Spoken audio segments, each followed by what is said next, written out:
Hey, what's up, guys? I'm under assault, as usual.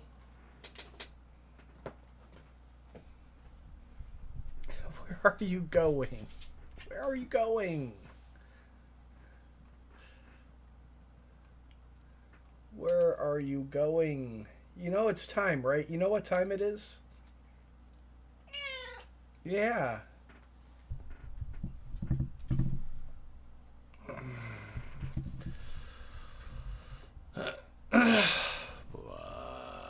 Euclidean Chronicles?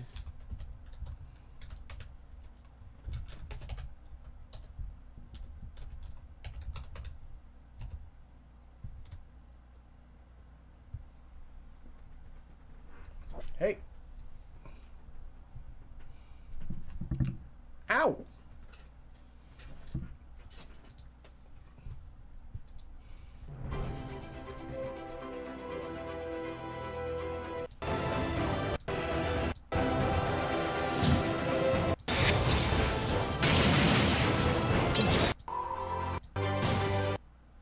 Well, looks like some JRPG goodness.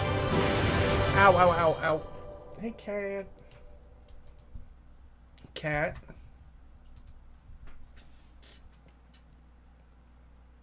I love you, but, like, I really gotta start my stream.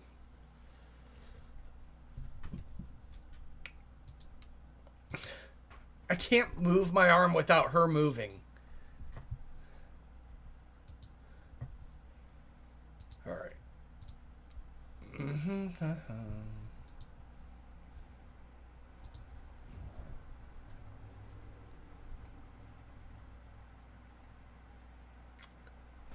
Way to go, James.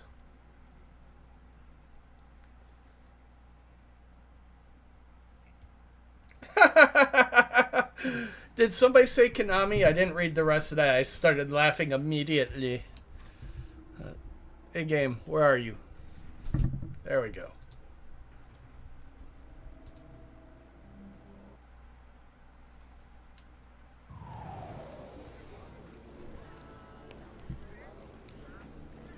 Like, you should visit my parents out there. No?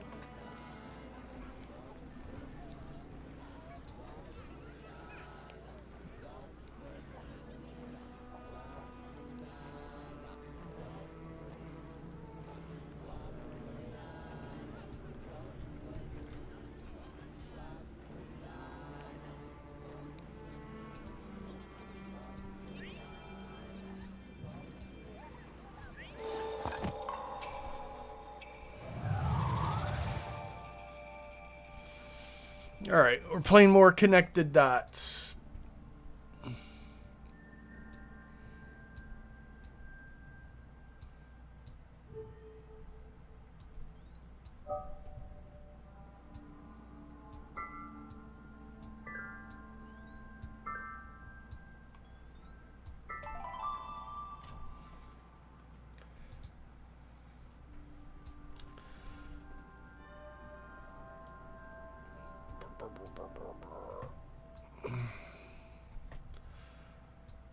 Bro, Connect the Dots is so much better than Front Mission.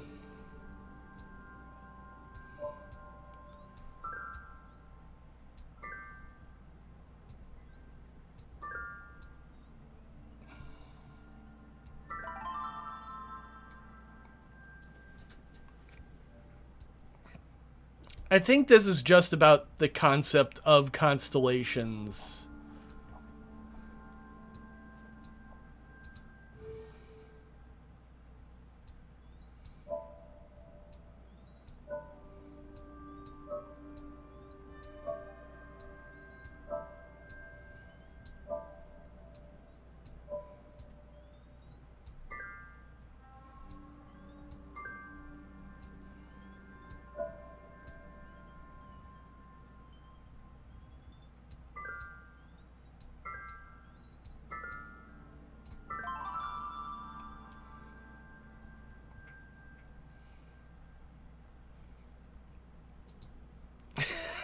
Joseph. Left Alive Part 2. At some point, I might do something incredibly stupid and actually learn the speed run. Um, all I gotta do is actually watch the goddamn thing to find the path. And then it's an hour speed run.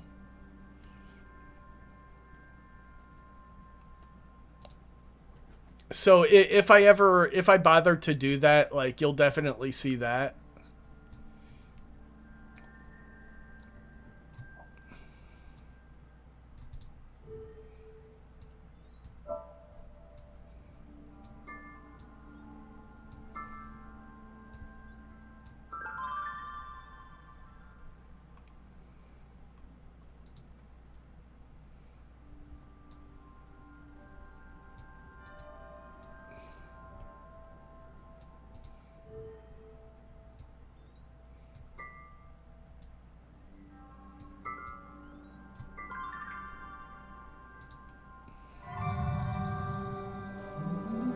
I don't have the first like I don't want to like actually learn a good speed run. That game's long too.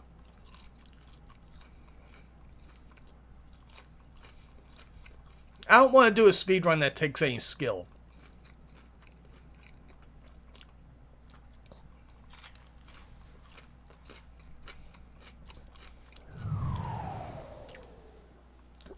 The front mission and left alive speedruns, these are like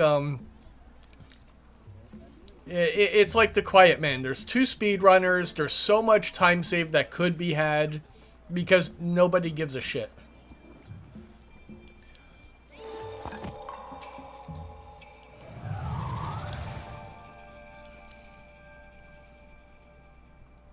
I don't.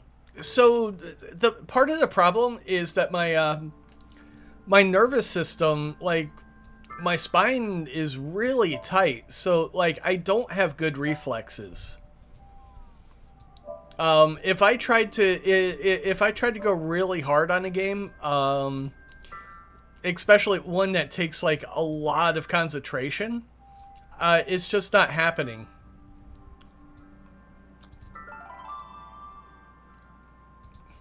It's kind of the reason I don't wind up playing like the Dark Souls stuff more often. Because it takes so much focus, and my body's just not capable of running like that anymore.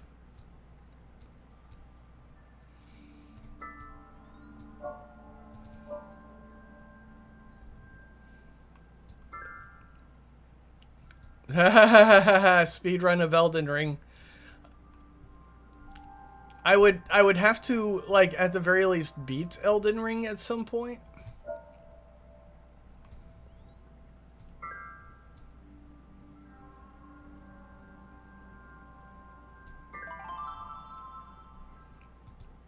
No, that's the reason I didn't finish Cuphead, was because every my joints were too tight. I could, my reaction time was so garbage. Ooh. Why don't we have, like, fuck it. Orion's belt is now the blunt. Okay, everybody, it's the blunt. It's no longer Orion's belt. Fuck that shit. Nobody fucking cares about Orion anymore. Does anybody know what Orion did? No, nobody gives a shit.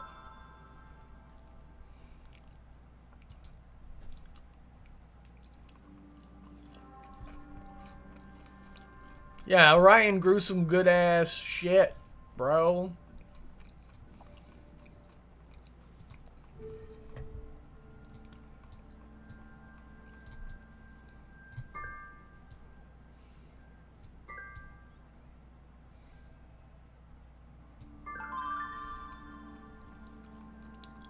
Cornucopia. Woo! This part's not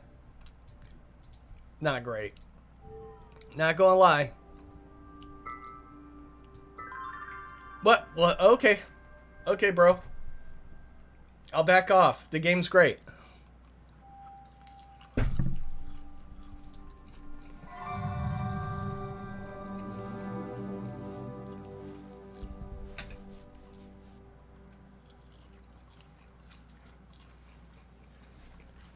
Cuphead is absolutely fantastic.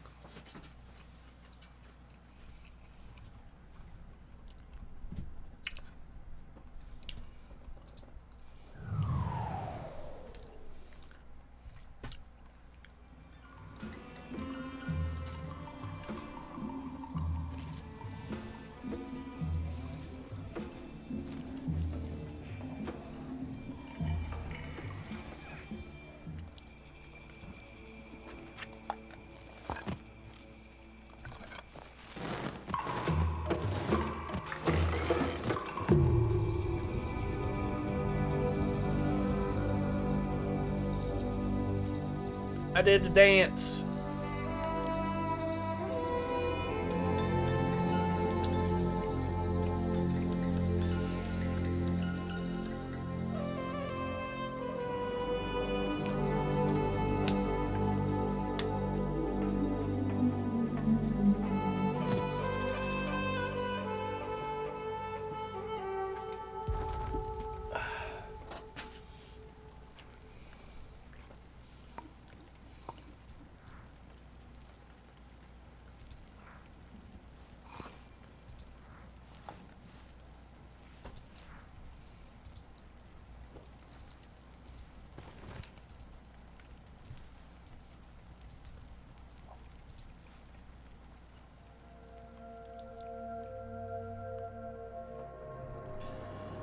Ara just found The Devil Went Down to Jamaica, and she absolutely loves it.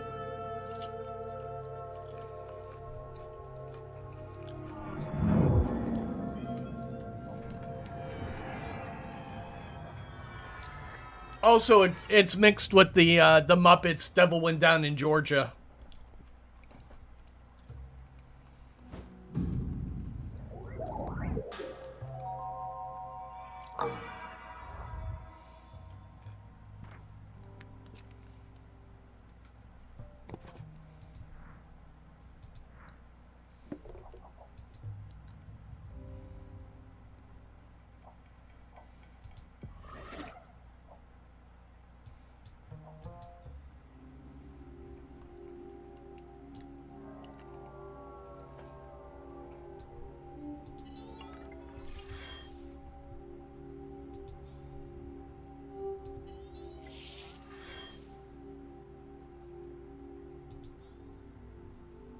It's some kind of a gravity well.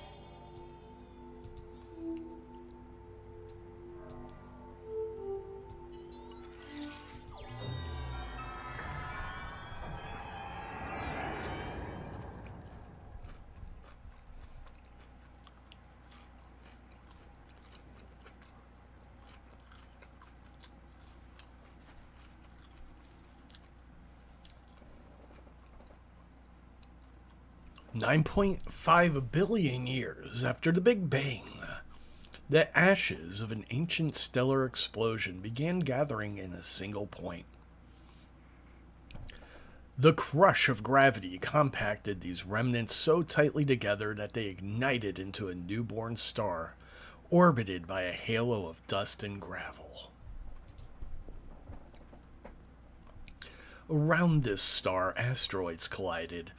Ever larger clumps of inanimate rock were formed, and this protoplanetary disk would slowly gather into 8 planets.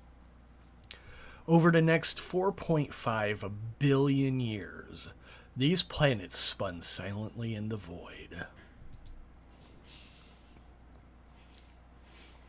For 99.998983% of the universe's age, the only histories written were in the strata of lonely geology.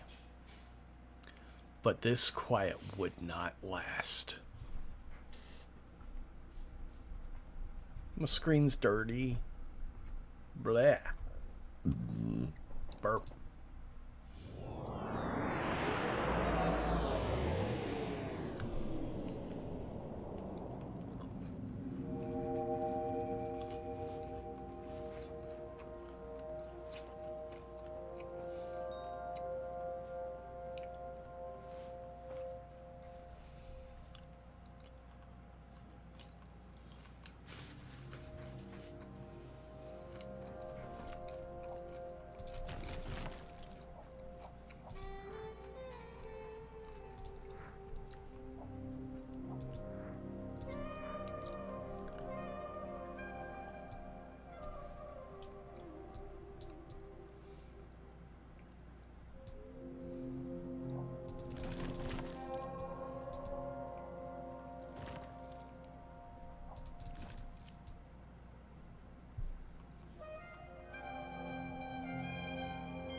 Alright, so we got Saturn, Earth. I want to say maybe Venus? Or is that... That could be Jupiter.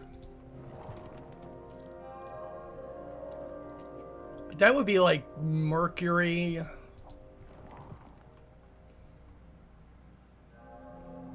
That could be our moon. In fact, I think that looks like our moon. Not sure what the hell that is.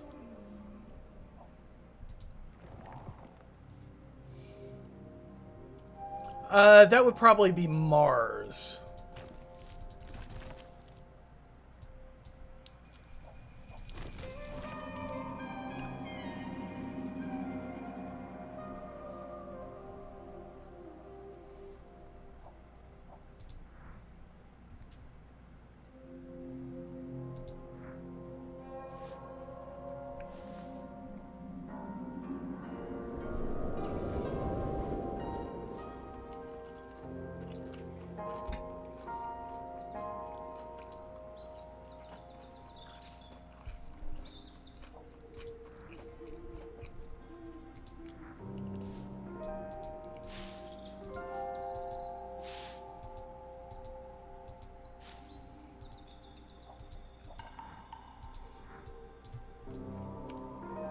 Alright, let's follow the arrowheads. Jefferson win the game? Yay.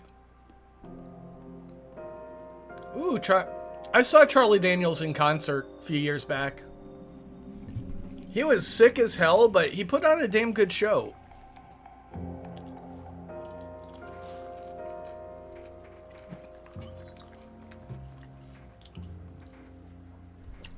Like, I was kind of upset because Devil Went Down in Georgia. Devil Went Down in Georgia didn't sound as good as I thought it should have. But the dude was, like, seriously sick. The band that opened for him, like, they went to my gas station a lot. And they all caught whatever the fuck he had. Ooh, hunter-gatherer.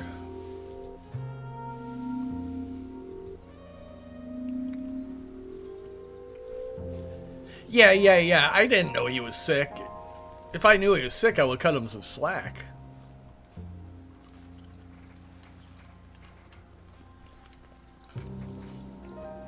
Well, I'm sick. I'm a little bitch. Just cancel shit.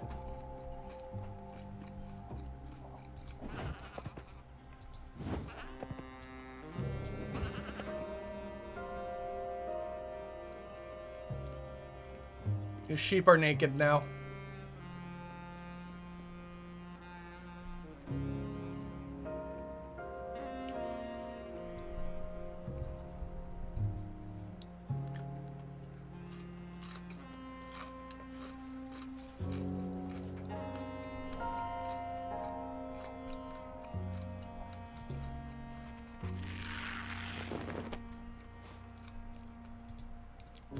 Alright, so we're learning weaving,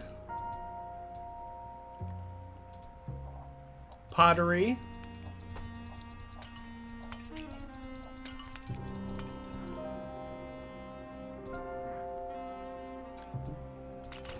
loot and pillage. Do we have Vikings? Oh, Greeks. We have the Greek.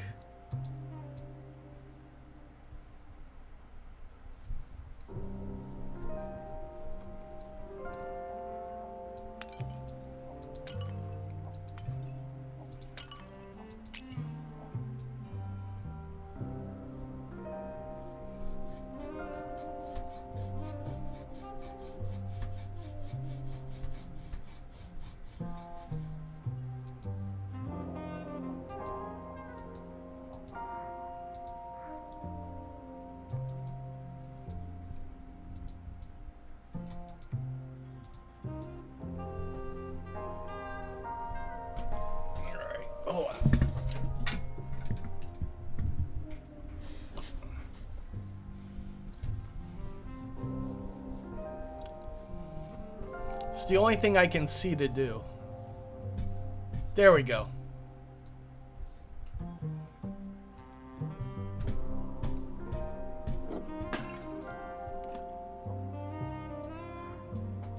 Oops.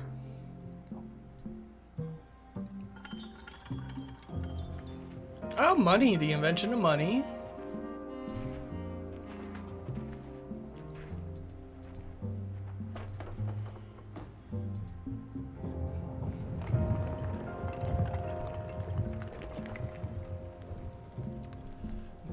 Daniel, I swear to God, if anybody could time you out, I'd tell them to do so.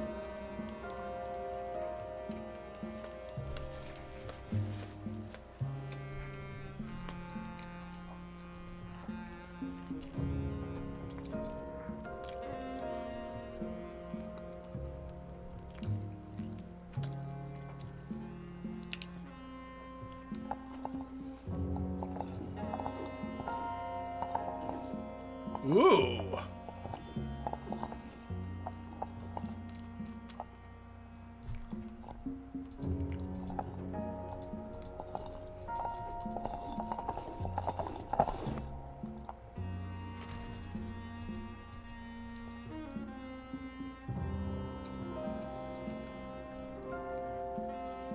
Got hieroglyphics, language. This would be religion. This appears very Buddhist, I believe.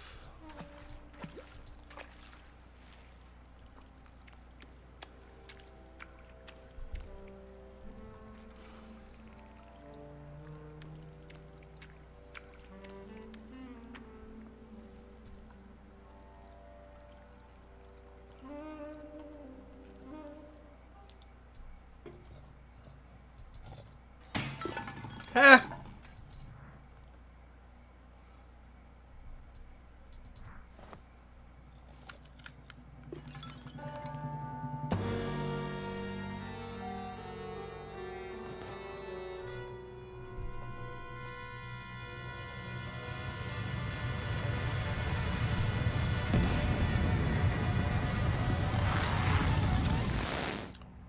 Mount Vesuvius, I believe.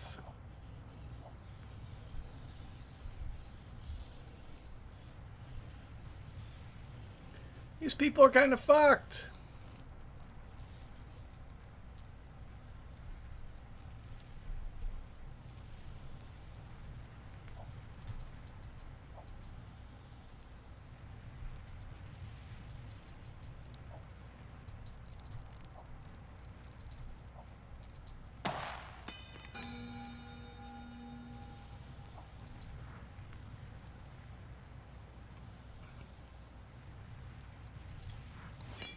So that's the medical staff symbol thing. Represents, I believe that represents medicine.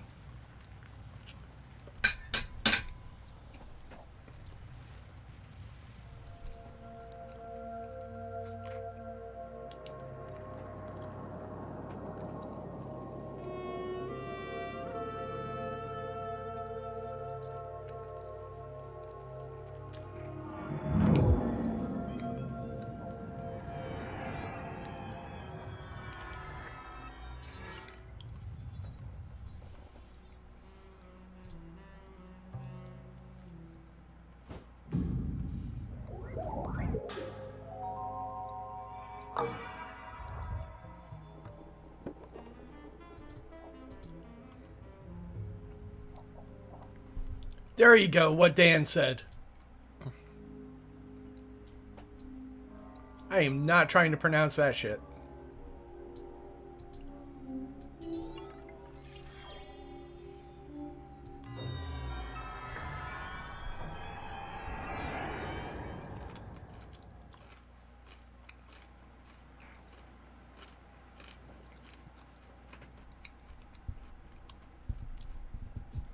As the pull of gravity claws together clouds of interstellar atoms, tremendous pressure builds and a fire is ignited.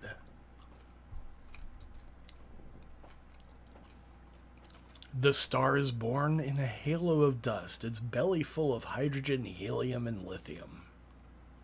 Ah, I didn't know lithium was in a star. Inside, fusion digests this initial meal into progressively larger, heavier, more complex elements.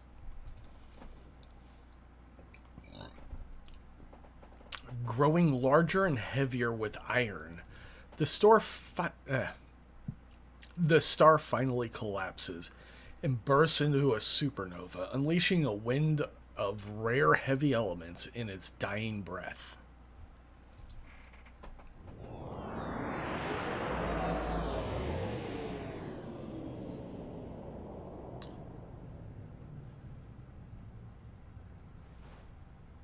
Asclepius staff, the caduceus, the caduceus, the staff of Hermes.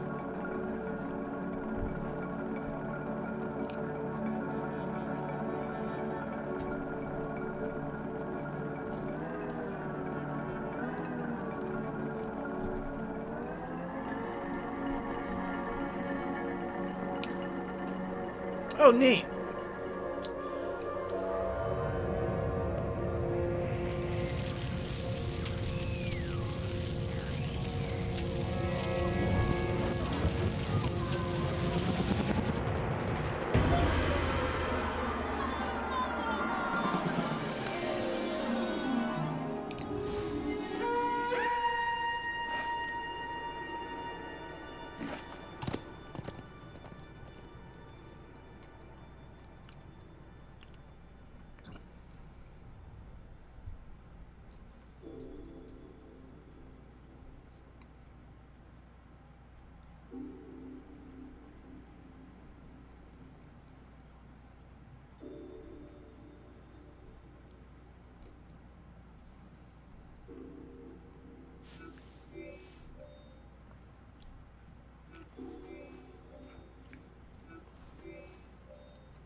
Poo poo.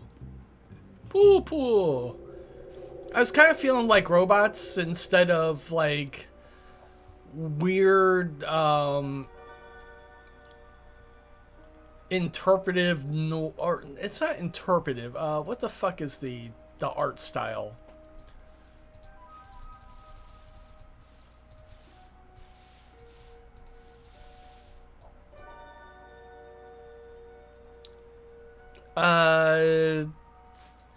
It's what that Picasso guy did. Picasso.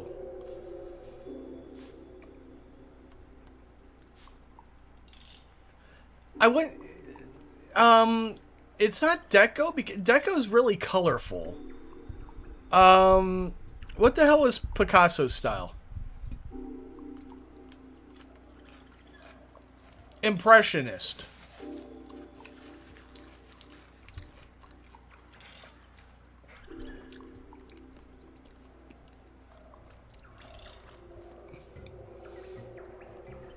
Yeah, I think this is an impressionist.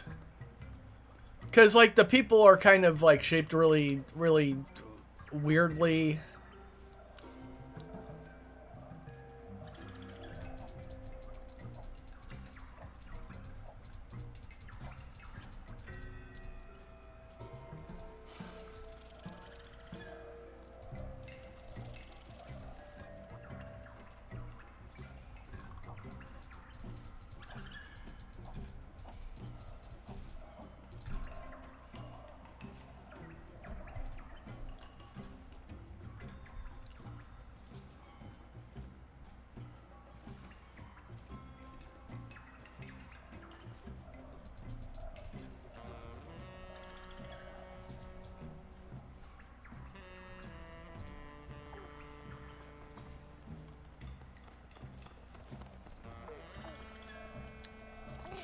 Nutella and jam. Oh boy, that's sounds like I've never gotten the whole Nutella thing.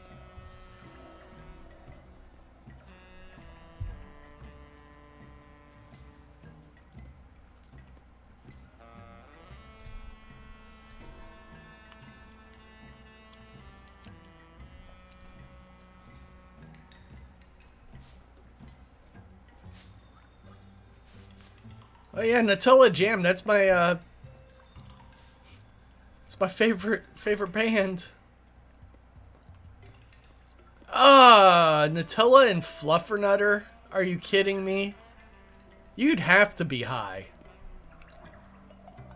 I can't get that high.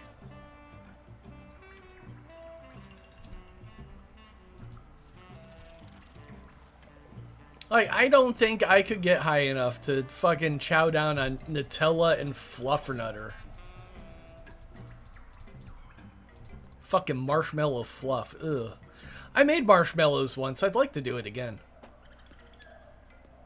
Fresh marshmallow. I mean, it's like pure fucking sugar, though, and I really shouldn't. Fresh marshmallows are good.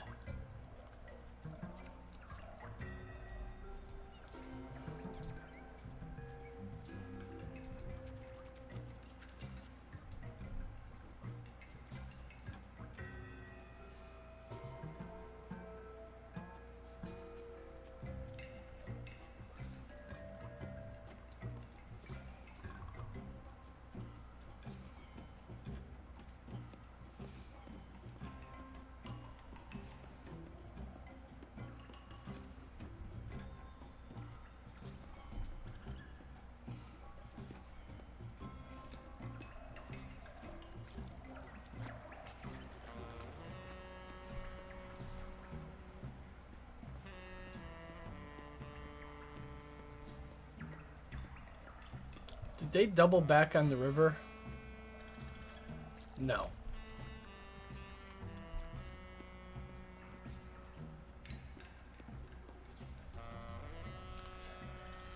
This game is a bit like a fever dream.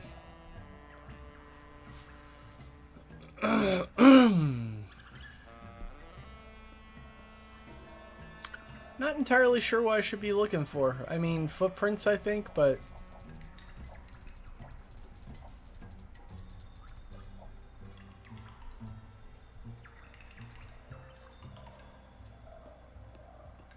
There's a snake.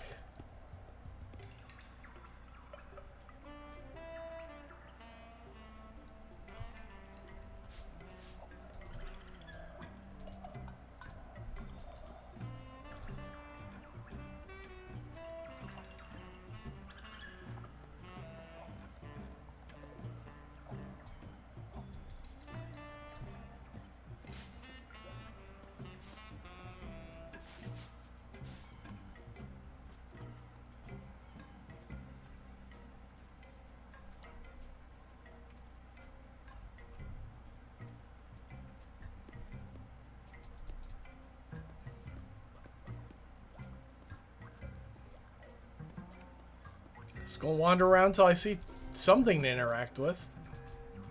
Oh, I can run.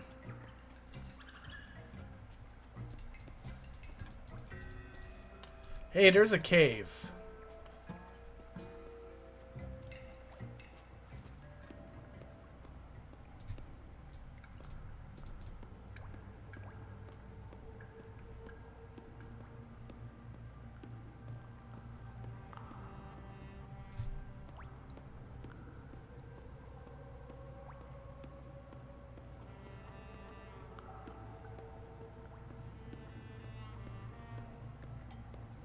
Look at the bats.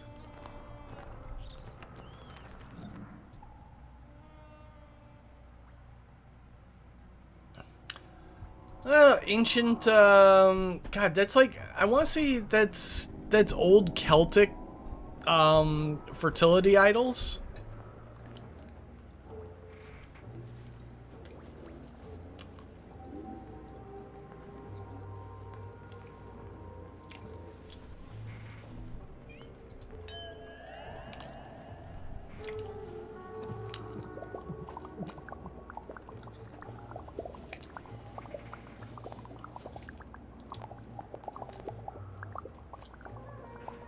You see those fertility idols in the movie 13th Warrior. 13th Warrior is an excellent movie, by the way.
Alright, we got cave drawings.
I think the big deal is that they're like kind of old. I don't know. Do you know which one's a stalactite and which one's a stalagmite? I don't think anybody does.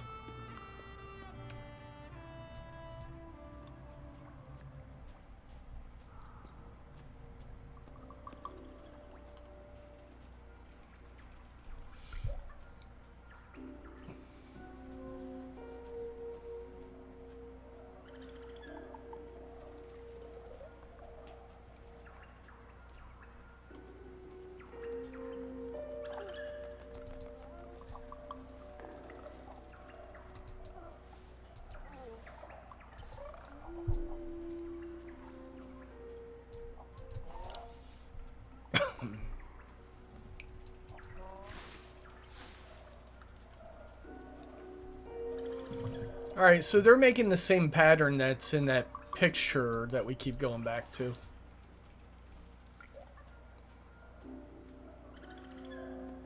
Oh no, this guy veered off.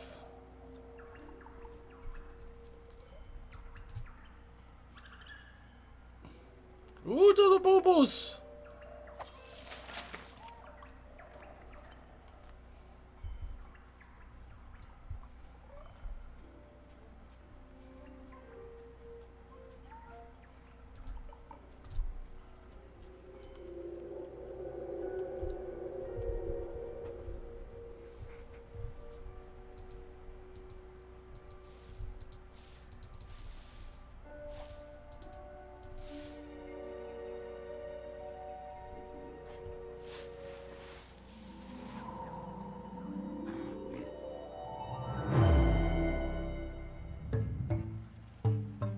Is that my Patronus? Yo. She killed my Patronus.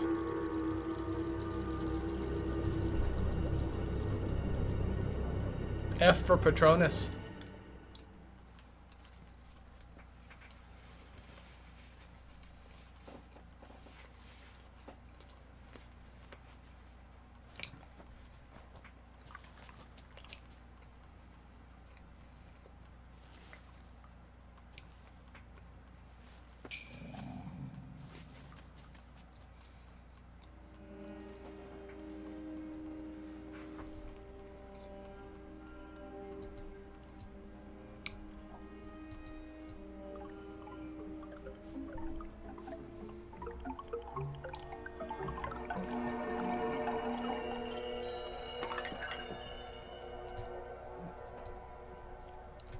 Oh, it fell apart.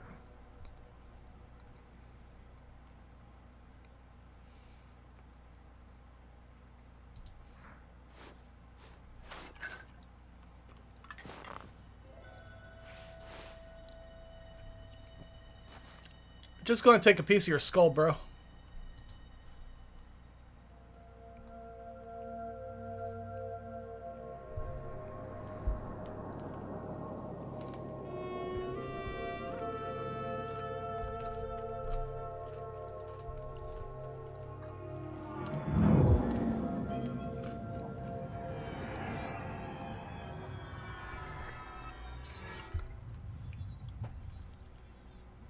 Alright, how much more of this do we have?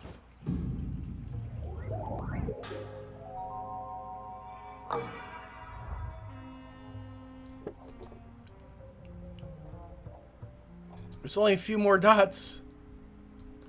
More dots. More dots.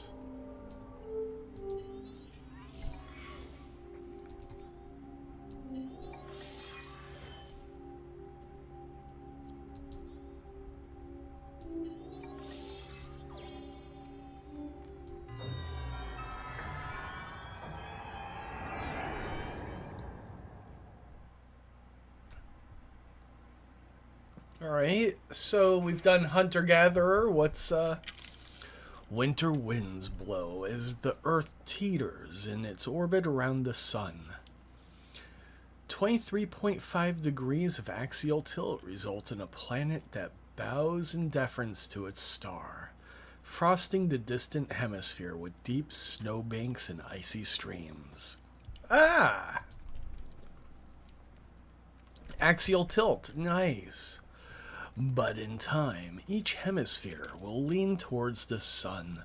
Radiant heat will warm one hemisphere as the other exhales frozen breaths.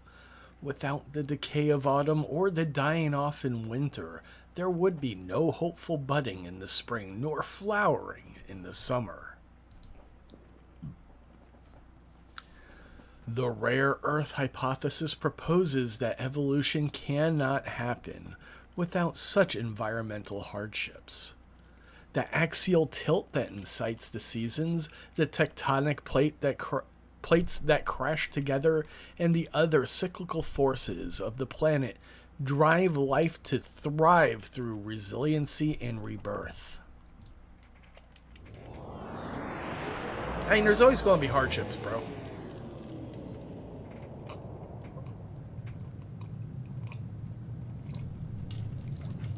Life would just form differently.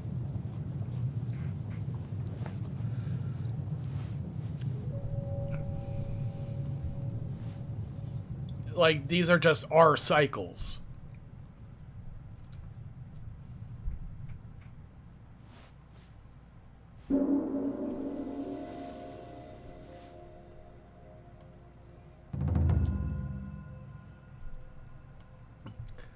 They've been attacking evolution for decades.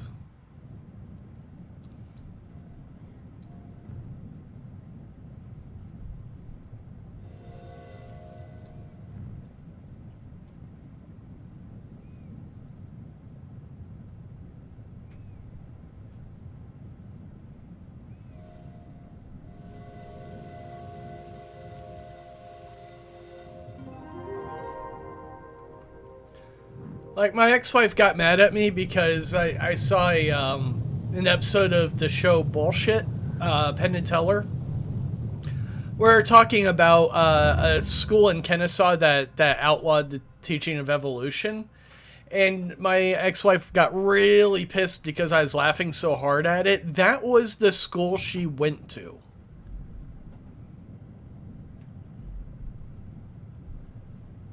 Like, she was legit mad at me.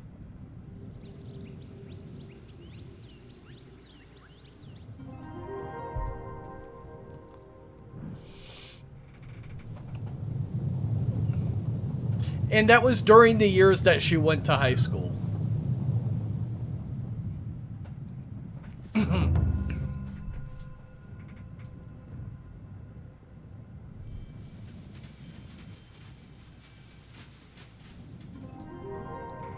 Alright, I'm changing the seasons.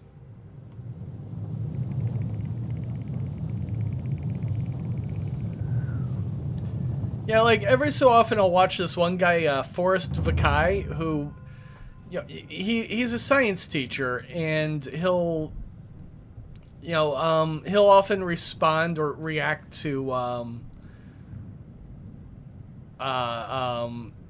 like, anti-evolution videos, like, gotcha, here's the reason evolution can't be a thing, and, that's how I know the word abiogenesis, because that's where I hear it quite frequently, is in the evolution debate.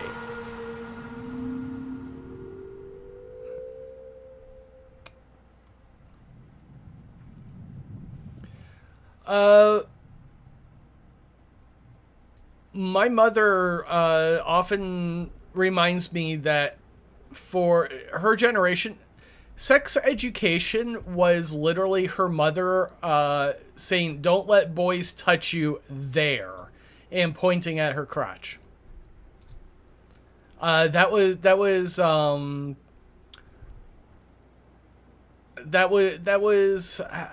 don't know. I think she grew up in like Chicago. Family's from Kentucky, but like I think that's the Kentucky birth control speech. Don't let boys touch you there.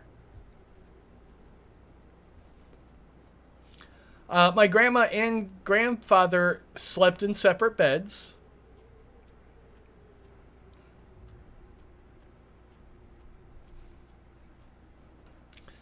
The only indication that they ever had sex was that they had 3 children.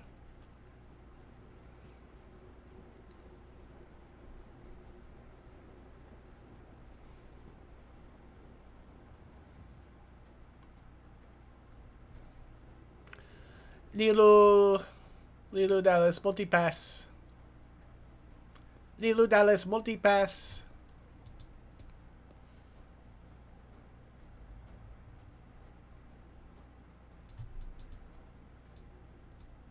All right. Oh, here we go.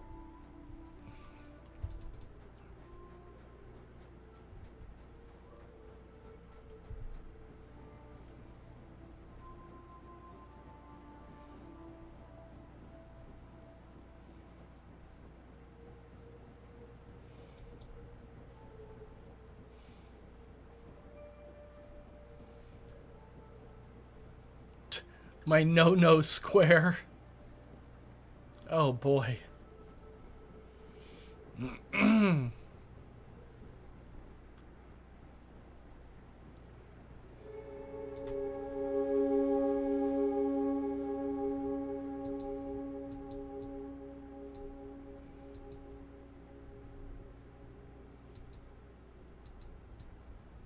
All right, so we're clearly in Japan.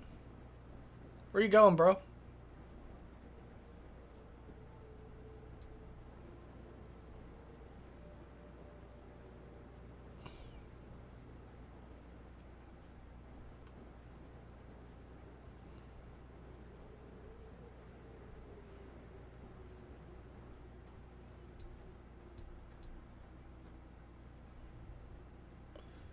I want to say that probably is Mount Fuji.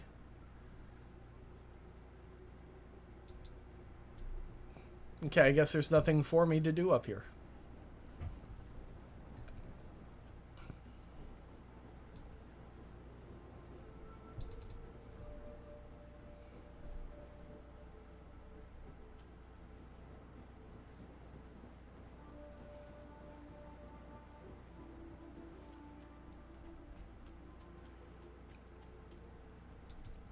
Uh, Paul W.S. Anderson stopped, I believe he went back and cut out the nudity from the original Resident Evil. I believe he cut out all the Jovovich nudity.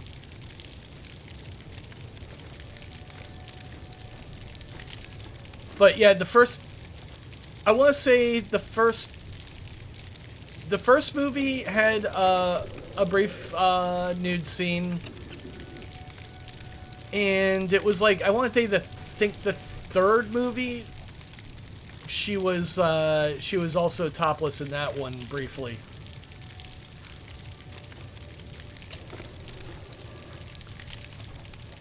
These movies were trash.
Yeah, James, that's the scene I'm talking about.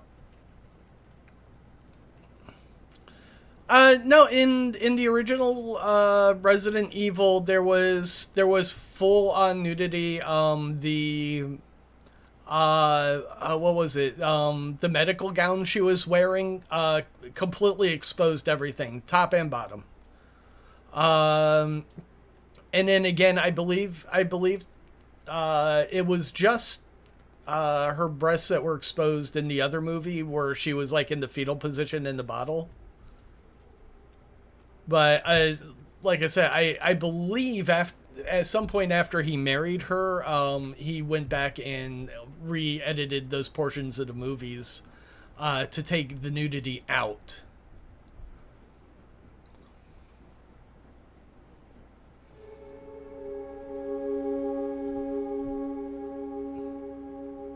All right, can I do something here now?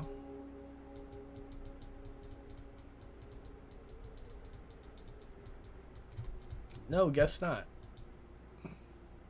Oh, I can't leave, so I have to be able to do something.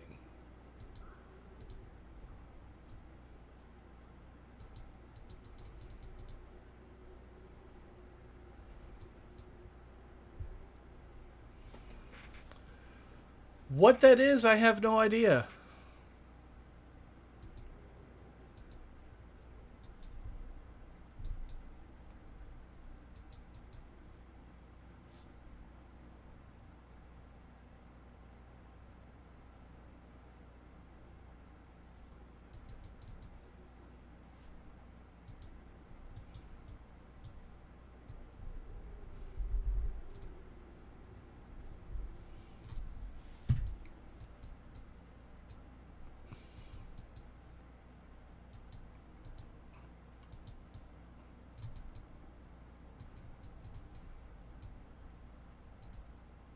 You ship it.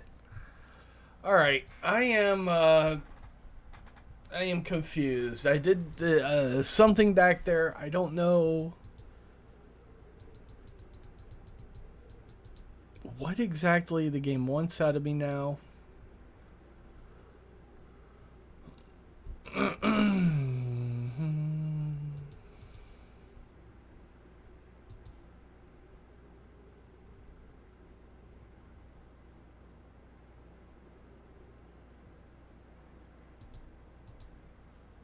Usually the cursor will highlight somewhere. Ow.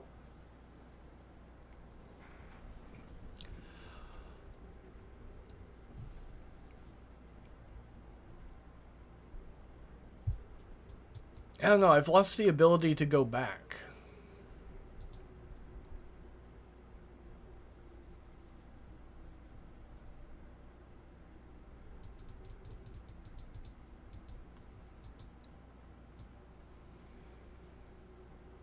What are you talking about, Dan? Super Mario Brothers and Street Fighter are like amazing. Alright, I'm going to need help here.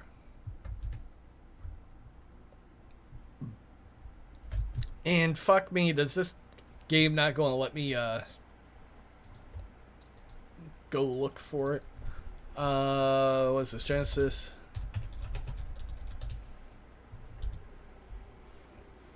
Genesis Noir, 100%. I believe...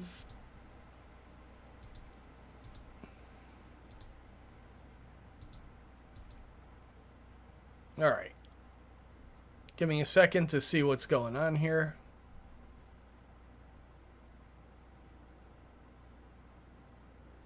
Alright, dude got the leaves.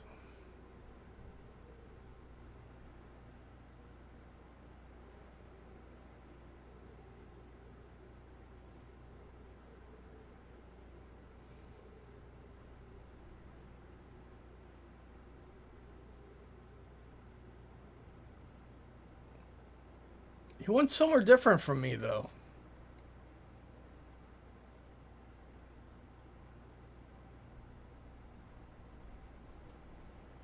Oh, where the hell did that go? Ah.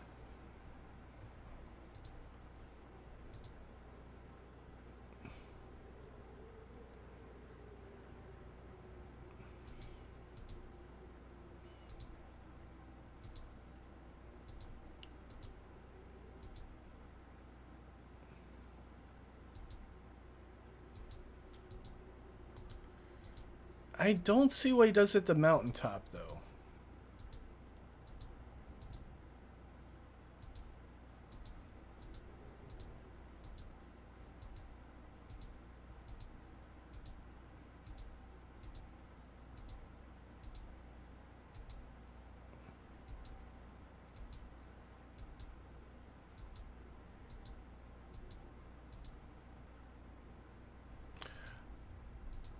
I don't know.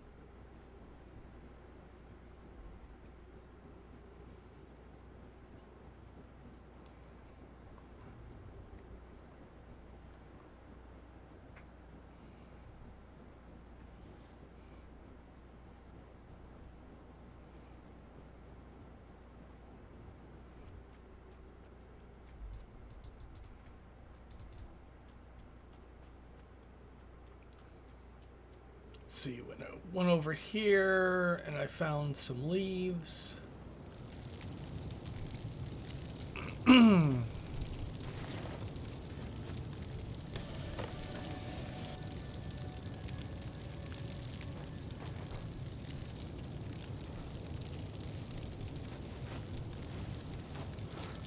Street Fighter would have been such a better movie without Jean-Claude Van Damme. Need about 350.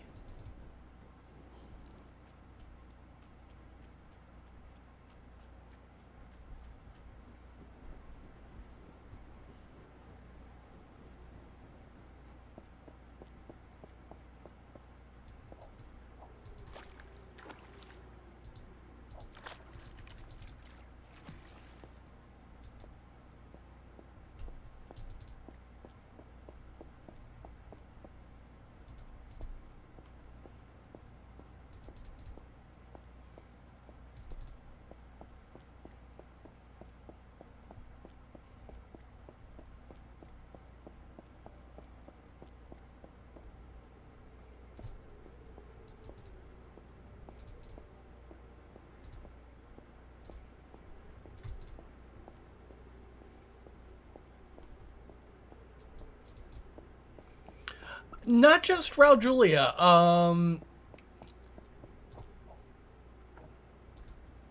Zane Jeef was awesome. DJ was fucking hysterical. Um,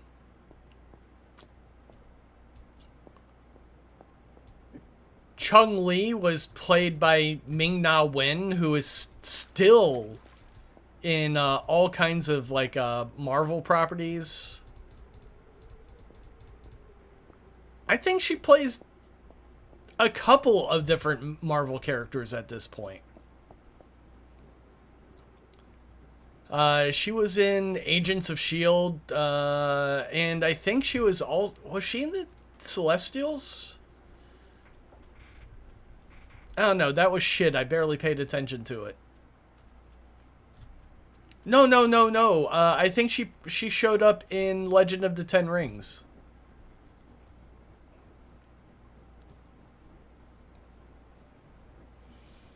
Who else? E Honda and fuck, who was it? That was Balrog, I think.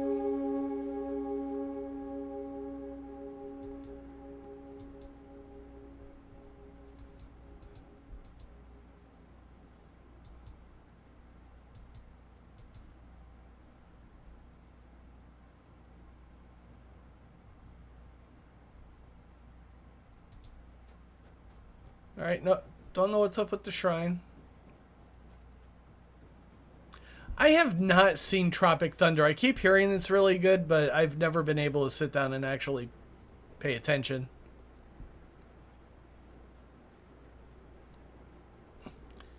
But yeah, there's like a lot of good stuff happening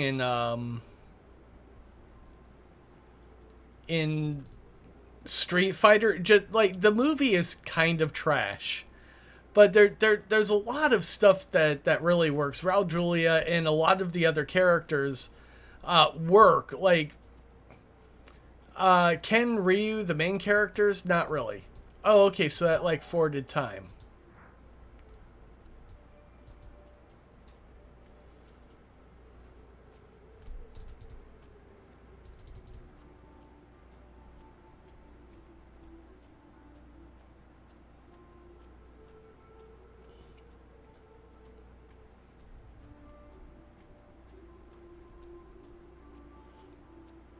Oh god, yeah, Blazing Saddles, fantastic movie.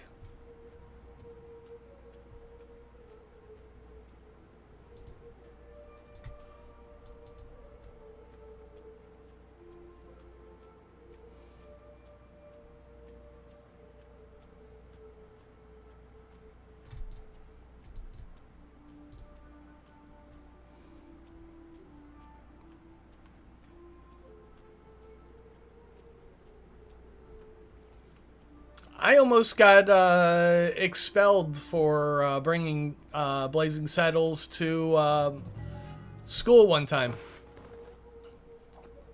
We were allowed. It was like an open day. We were allowed to watch movies as long as they were rated a certain thing, and Blazing Saddles was rated that. And like the teacher got super offended, of course, because of the N word. And none of the black kids in school, in the class, were upset at all. Like, because the joke is that the bigots are morons.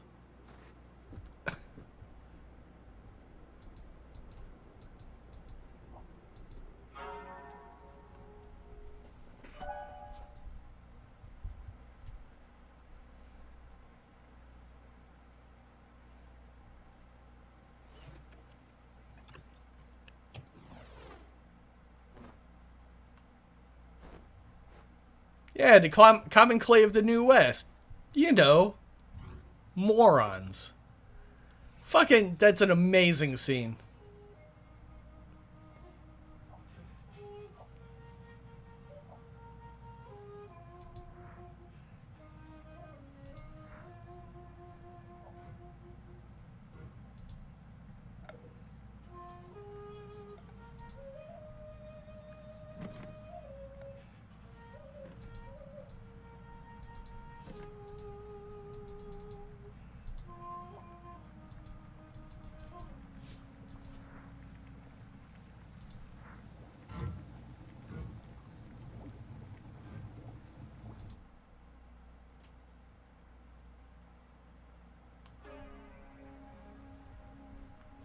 Oh, yeah. They're all inbred.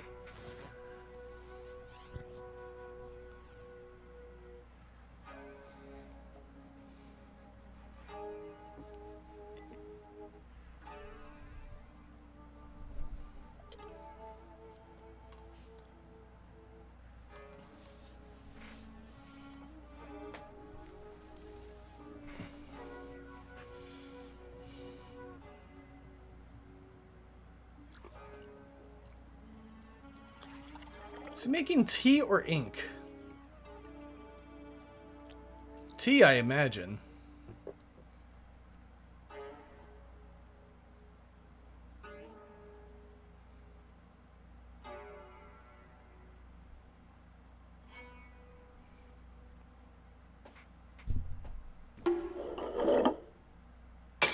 Well, fuck.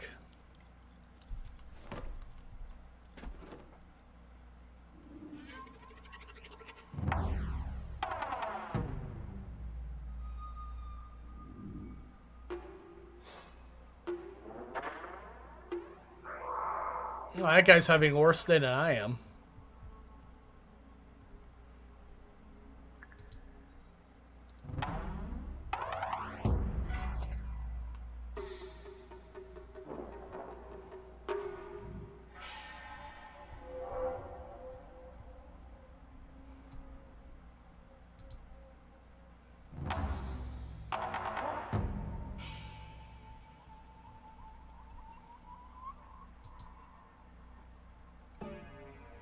I'm back to having no fucking clue what's going on.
It's a very artsy game.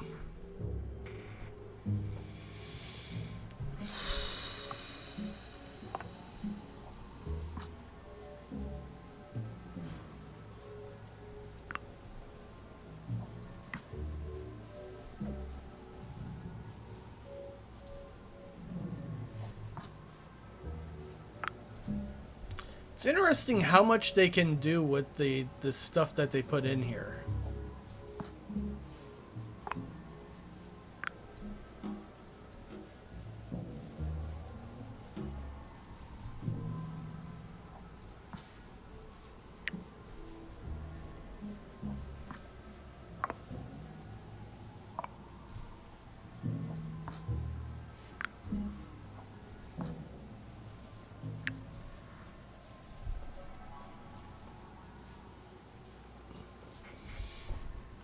God, I hope not. Janeway fucks with time in space.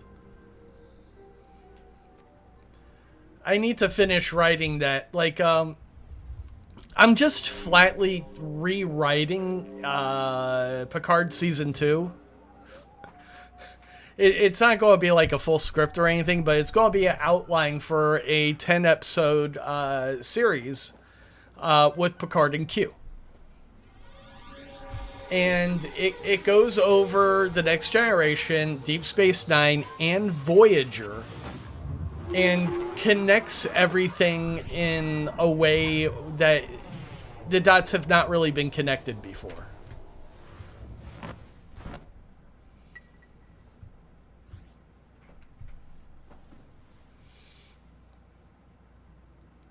Those, of course, are the three captains that he interacted with.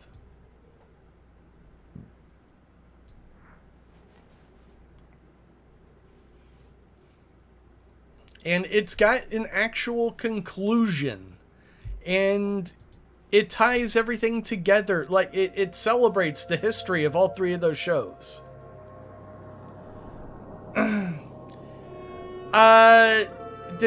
The detective, I believe, is time. So everything to do with the detective has to do with time. However, what's his name? Golden Boy is firing the Big Bang at Miss Mass. Our goal is to stop the Big Bang. How do you do that? Entropy. That's got to be the final. Because you've got this is a chart of the Big Bang. And it looks like I'm creating a bunch of black holes by going through these various things. And then we've got stars, we've got and then we've got like nothingness here.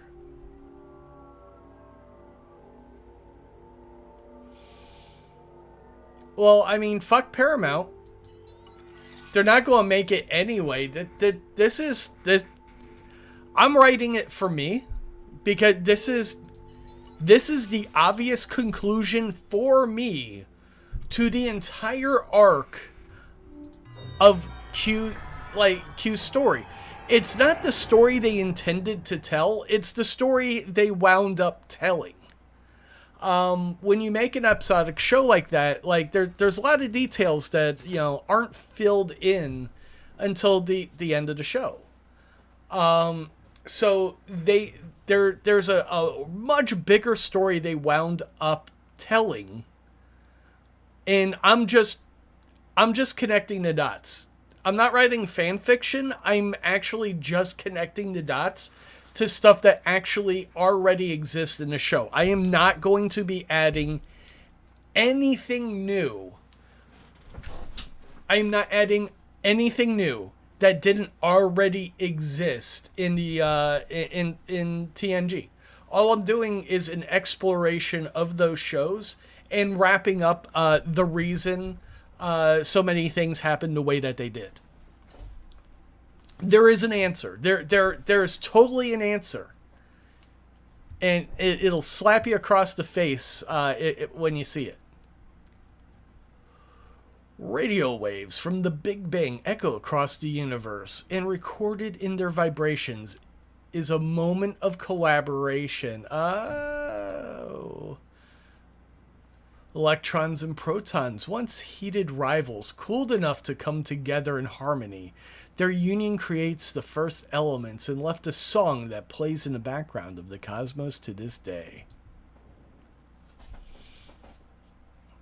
This phenomenon, called the cosmic background radiation, allows scientists to listen to the moment of the Big Bang and compose a timeline of the birth of the universe. Dude, Sailor Moon and Picard would, I mean,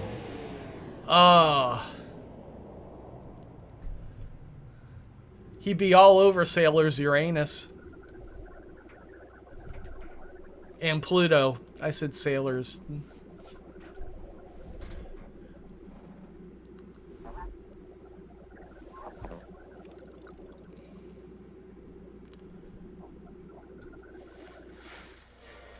So we're searching background cosmic frequencies.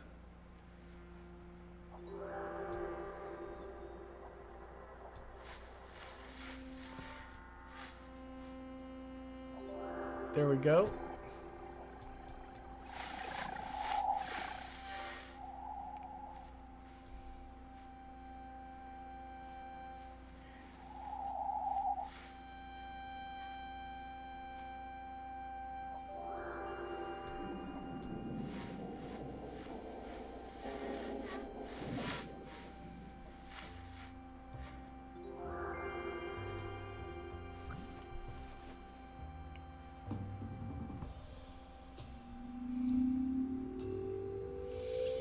And besides, I would never write a Picard and Sailor Moon crossover.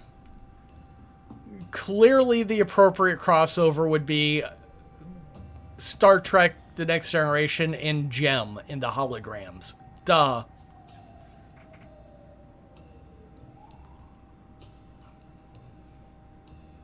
Also Power Rangers.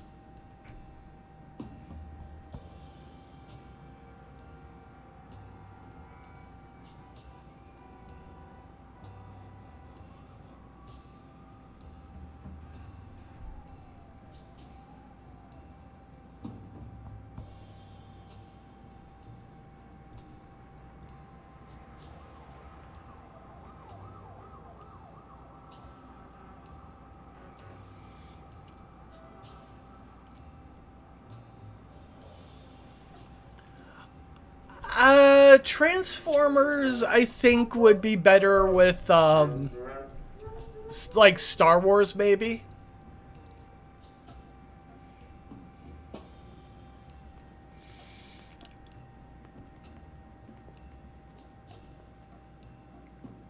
I don't know. What other giant robot shows can we mix it with instead of Power Rangers? I mean, Transformers and Power Rangers, a little obvious.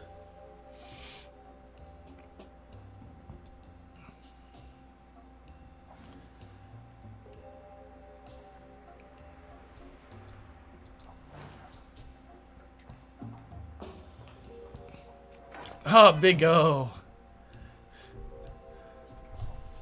What was I? What was I going to say? Oh. Yeah, so I was watching the American version of Red Dwarf. Like, they made some pilots.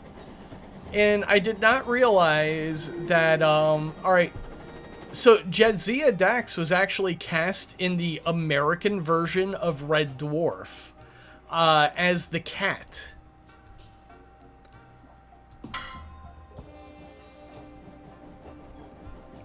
This, of course, would have stopped the British production of Red Dwarf dead in its tracks, and which would have been tragic, because the American ones sucked. Not only did it star Jadzia Dax as a cat, it starred the maid from Frasier as Holly, the computer. Like, before Daphne got famous on Frasier, you know, she was supposed to be in the American version of Red Dwarf, which sucked. And for some reason, they just used the British actor for the robot Crichton.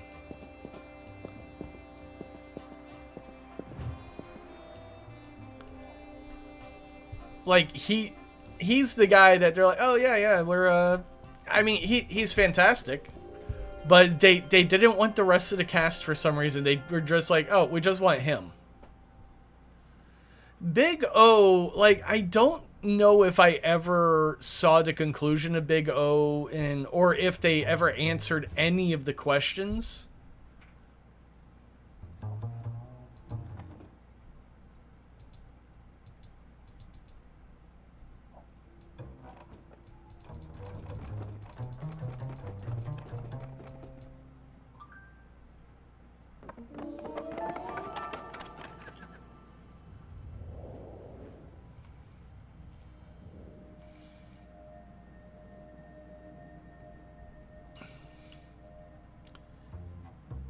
Yeah, Big O was literally just, I think, the studio that did Batman. But like they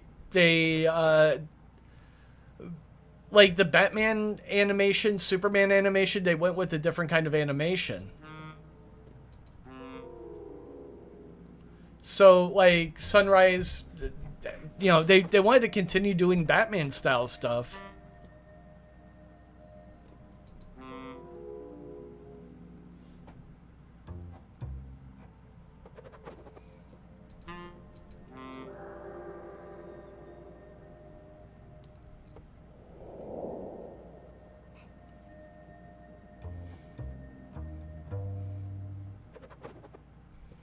It was basically Batman if he had a giant robot and a robot butler or a robot maid.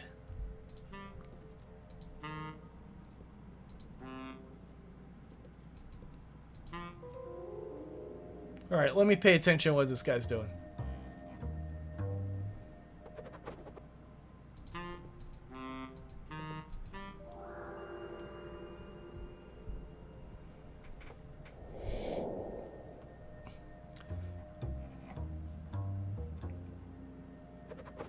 I didn't catch that.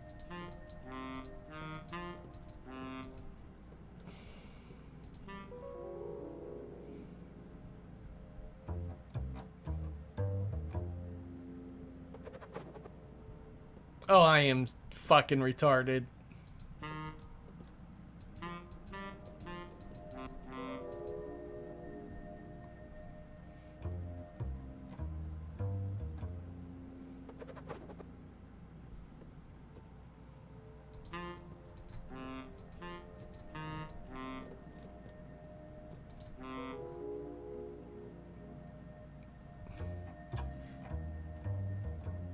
Three, 1, 2.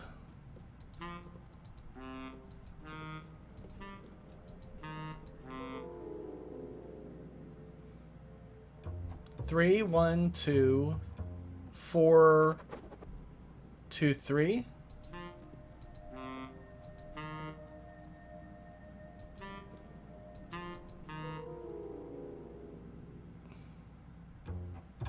Two, 4, 2, 3.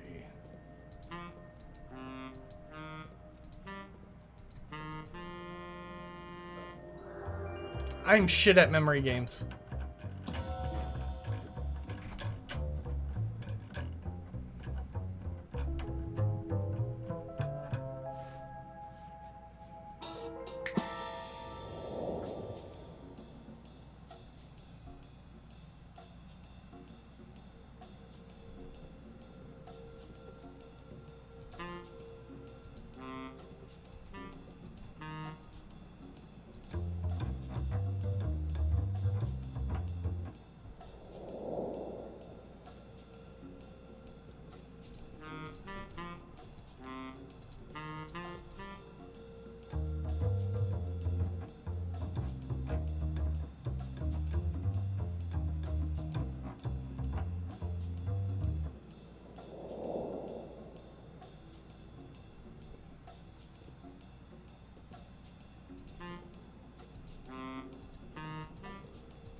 What is this game?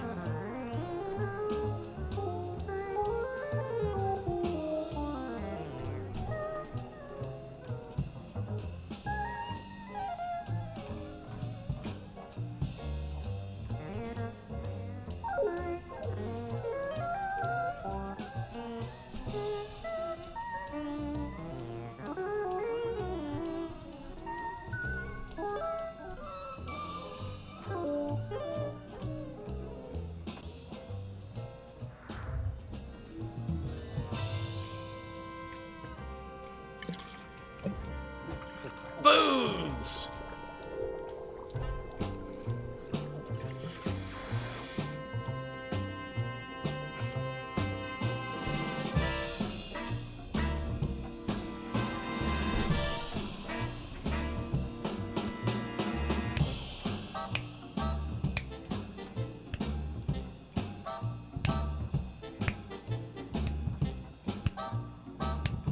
Alright, I'm tired of that now.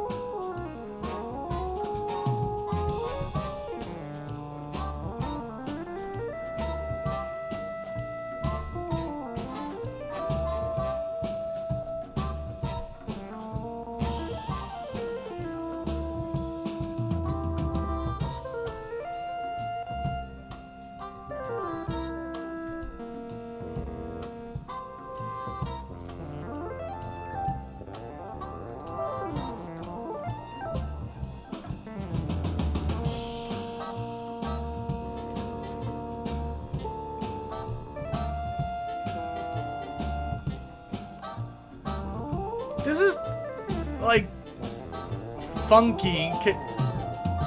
I can kind of play along.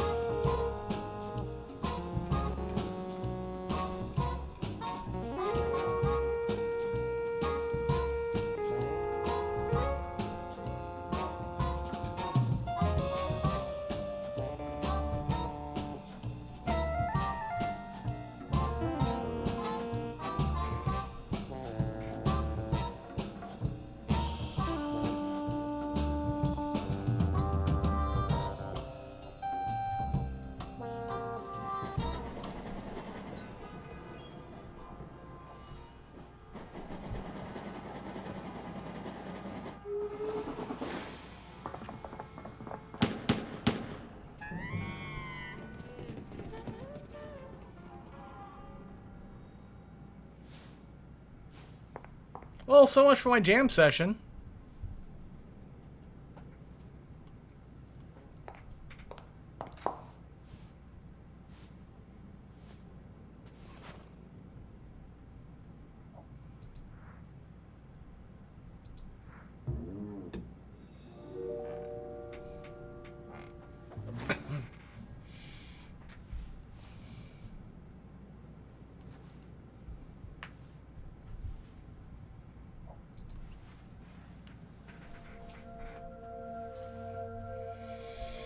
What the hell was that segment? Just the invention of jazz? I mean, it was about cosmic background radiation and the music. Like being able to tell what happened during the Big Bang because of, you know, the sound waves.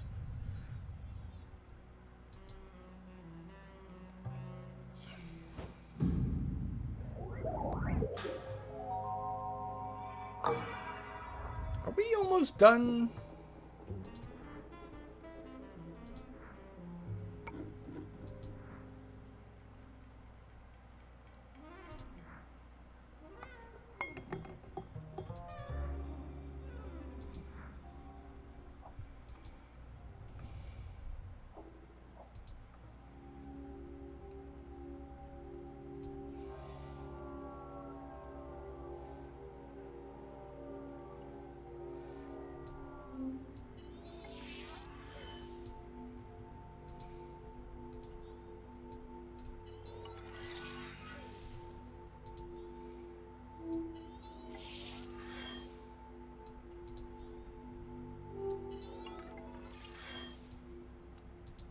All right, I think this is the last one.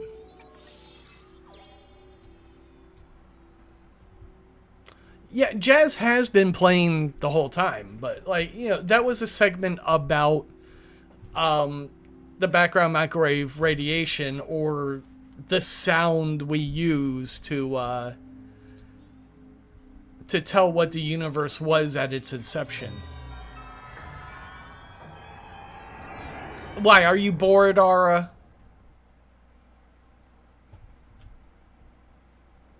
Is Ara bored? Go play some Shadows of War. Ancient life was barren, or ancient Earth was barren, cold, lifeless, until a collision. Oh. Is that the theory they're going with?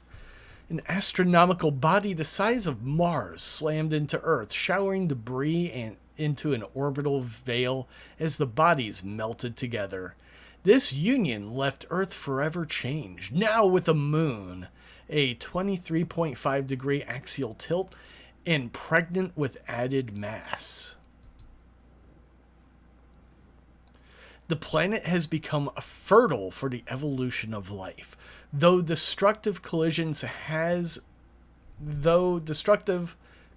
has made Earth a rare home from which to gaze at the stars and study the movement of celestial bodies, both past and present.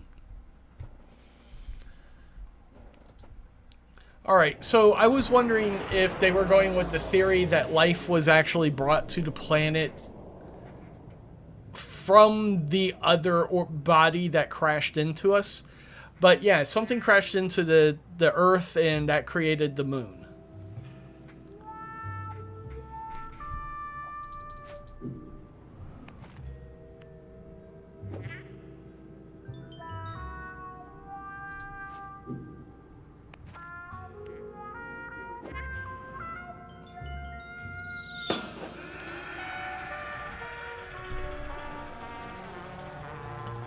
Does anybody want to watch Ara finish Shadow of War? Like, the game that gets so fucking boring you can't stand it at the end?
Ooh.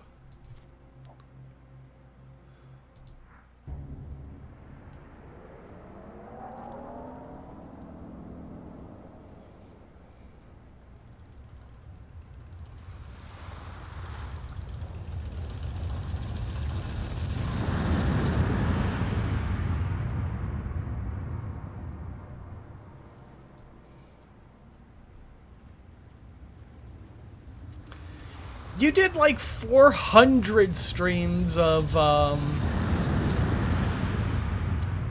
Persona.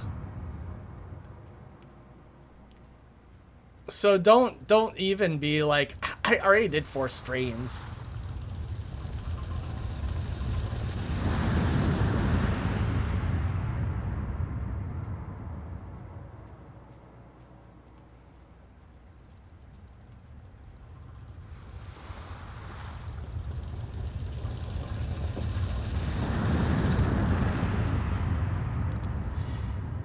Here's the thing. I don't understand why they tried to trademark or whatever the Nemesis system, because you just kept seeing the same enemy over and over again. And it didn't make any sense because you had literally decapitated him in some instances. Like, I burned him alive, decapitated him. Like, dead as dead can fucking be. Oh, no, he's back.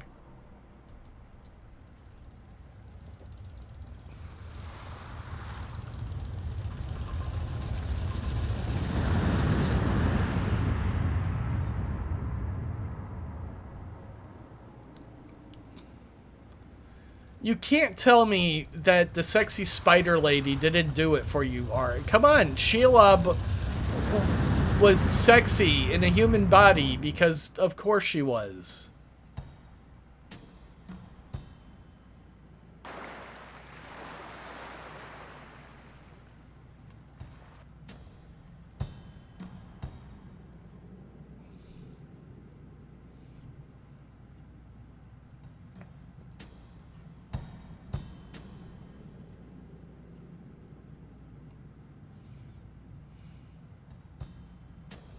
I see a sexy lady. Ooh.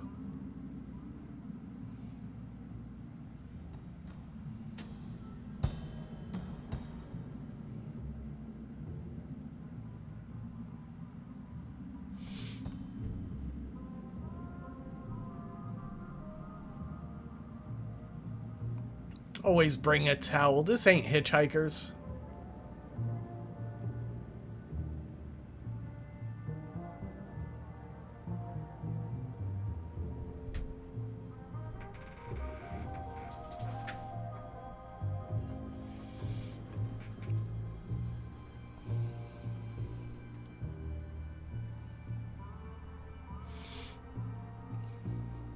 Yeah, time to complete had this game at roughly 4 hours, so we should be very close.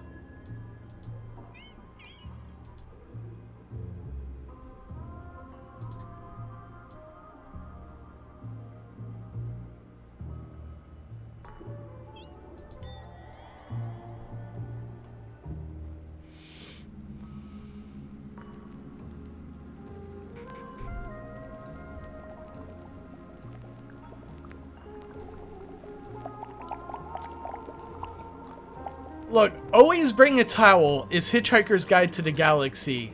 Fire in the bowl is South Park Tally.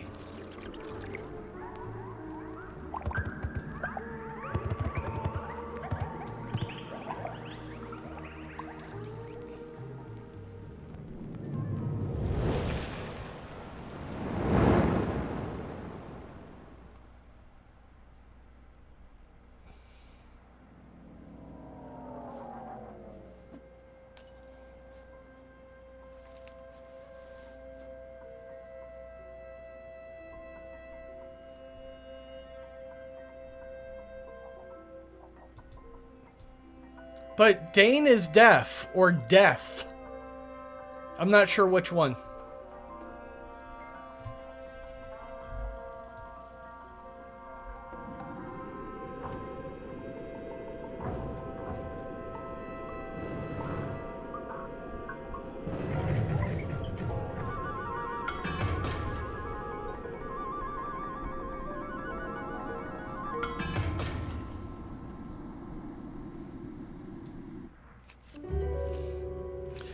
Not like it.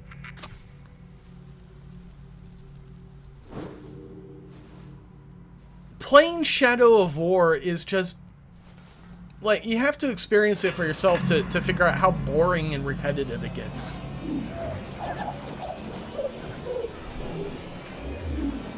Like the whole idea was I wanted to find out what they did at the end of the game because they changed it. They fucked it up really bad when the game came out.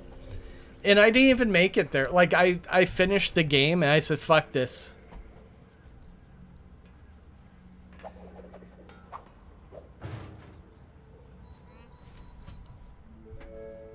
Like, the moment I actually finished the story, I was done with that shit.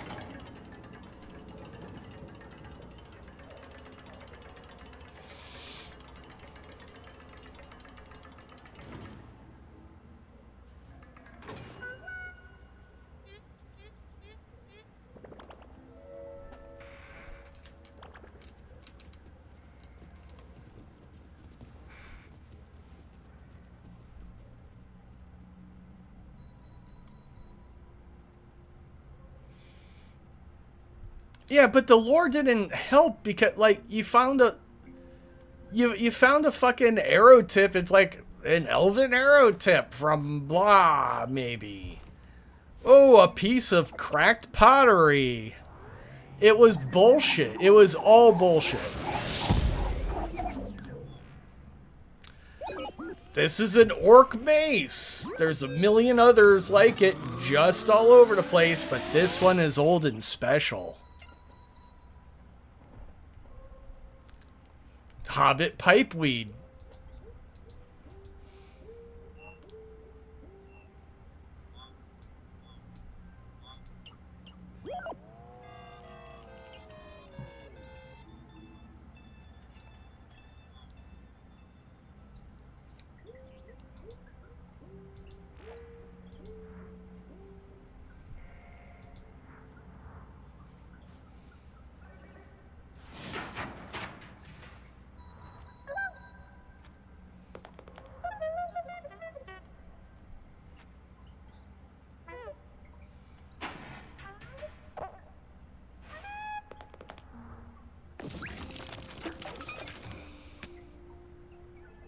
Yeah, wizard's left shoe. It was ridiculous.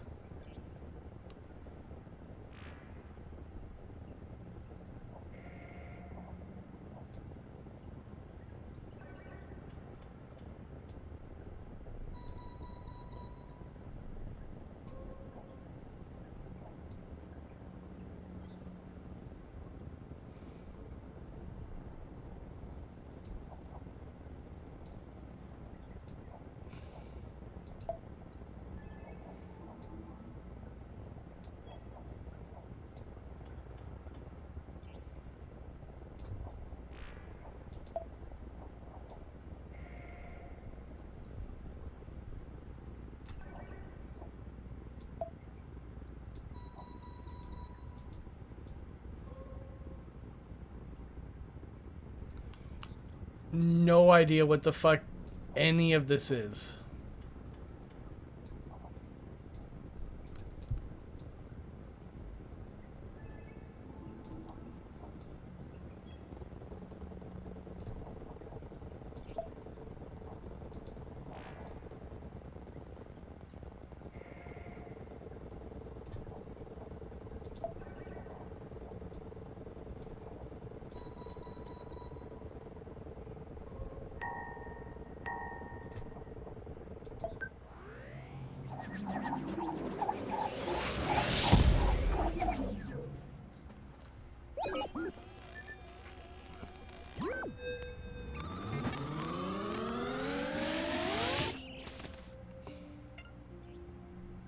Alright, this is dealing with fractals?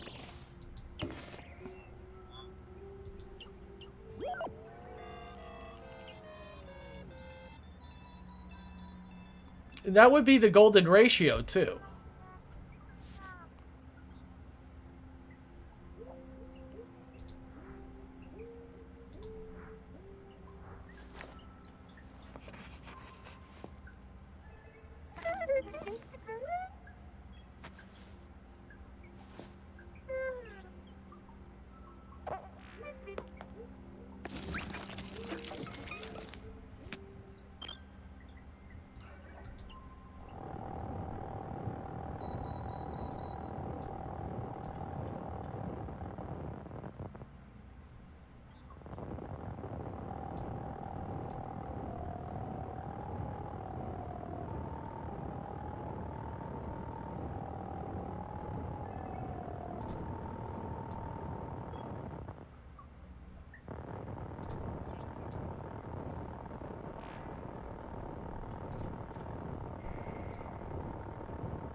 making some kind of a waveform.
Not entirely sure what the goal here is.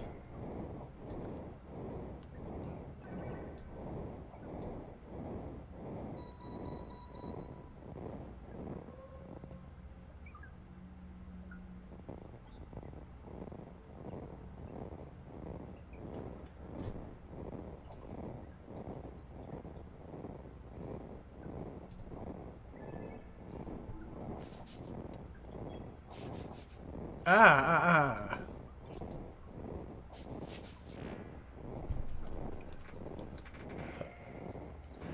Okay, so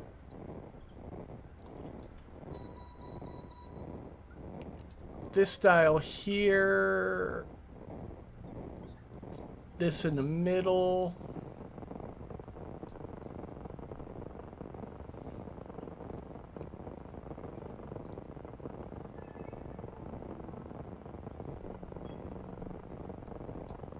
All the way over, all the way over. There we go.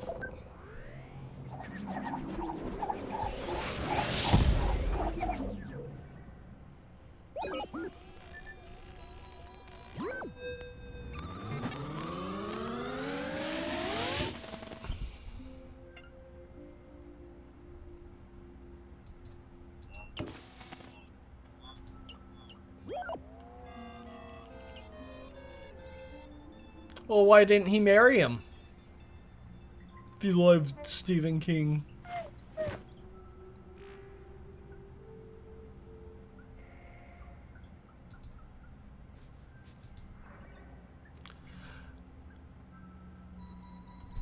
I was wondering if they were going to mention. That's why the white or the rabbit was so prevalent. Okay, so I was going to describe this game as if it was Alice in Wonderland, if it was about physics. In other words, Alice in Wonderland. Alice in Wonderland is about quantum physics.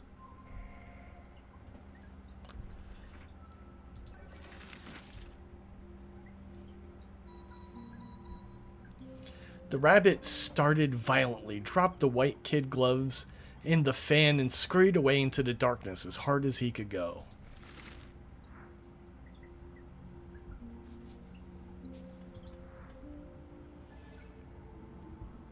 Ah, Principia Mathematica.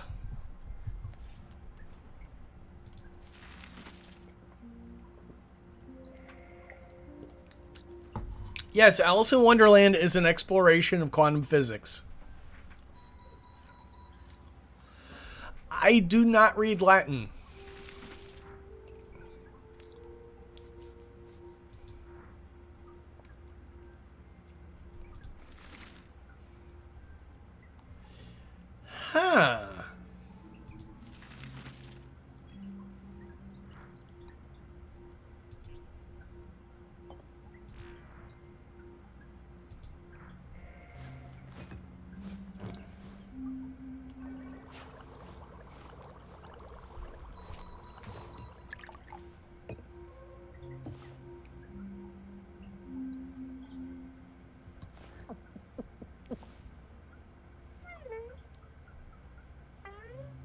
No, like the Cheshire Cat and Mad Hatter are directly related to particle physics ideas. Lewis Carroll, I think that was Lewis Carroll who wrote the guy who wrote Alice in Wonderland was a mathematician. He was struggling to deal with the new concepts of quantum physics because they didn't make any fucking sense.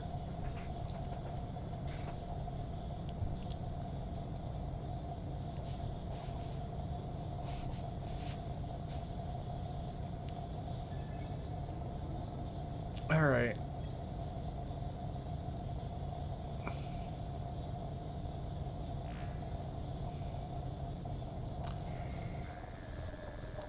We got all the way over, middle.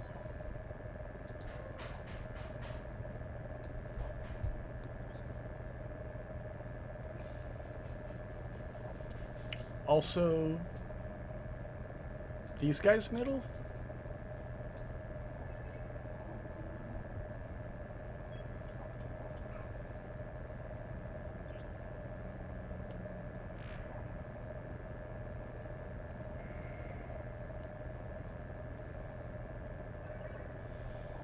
Left plus right equals 0, so they'll even themselves out.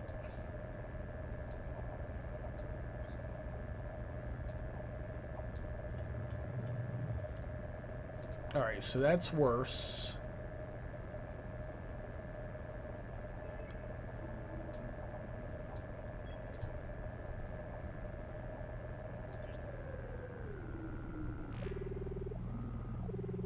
Oh, hi.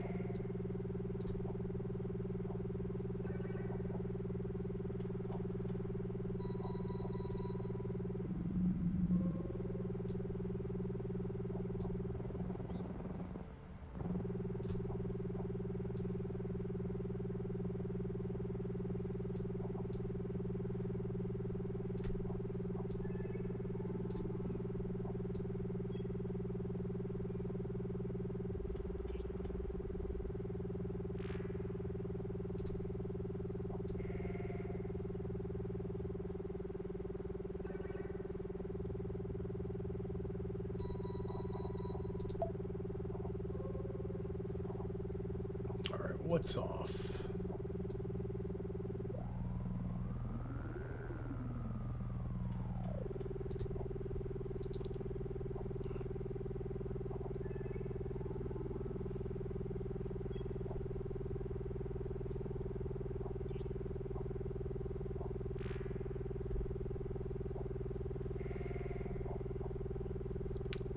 It's all the way over, that's all the way over.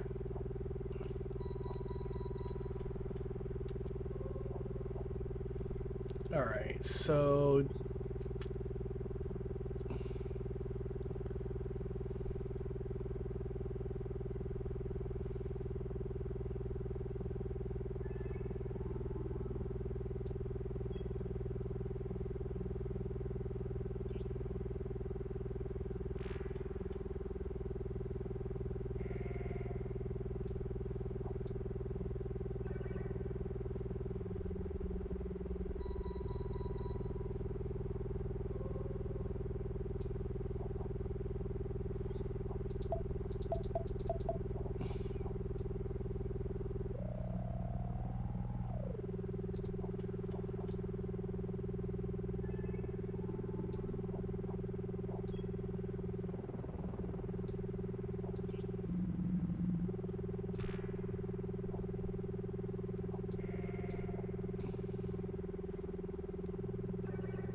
what am I missing?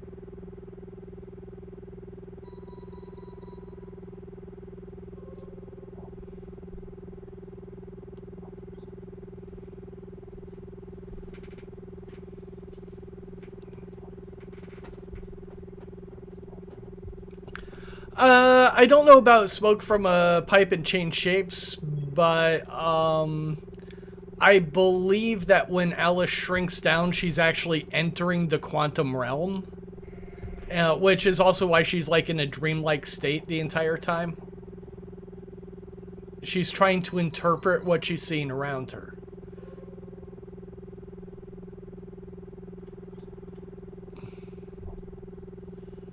Alright, so I think it's wider than this.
What the hell am I missing here?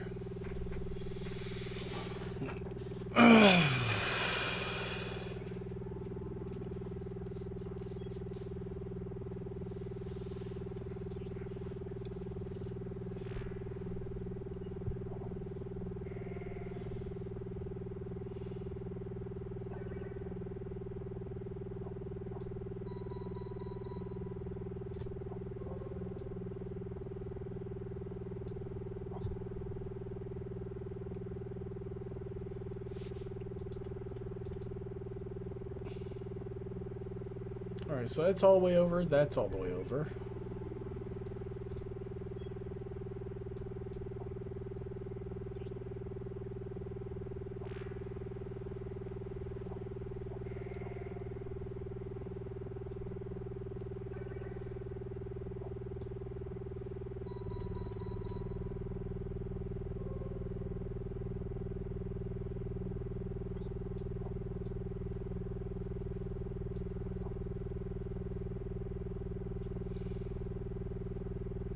I believe these are supposed to be evened out, which they are.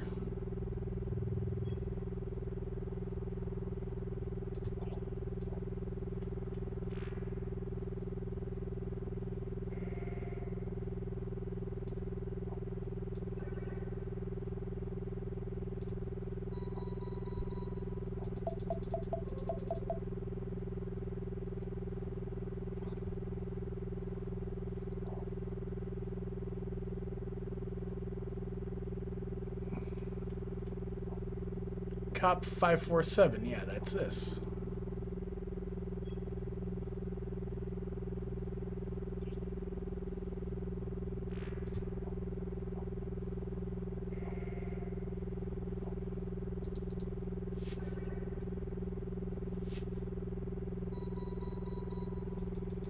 X166, that's this. That's even.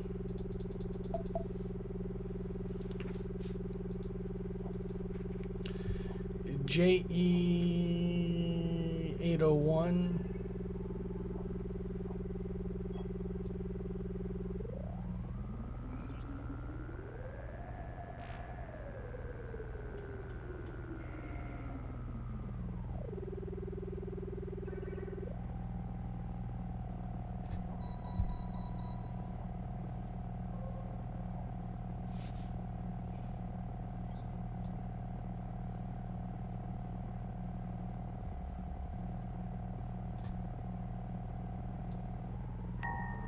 There we go.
Looking for a double wave helix. Okay, so all the way over.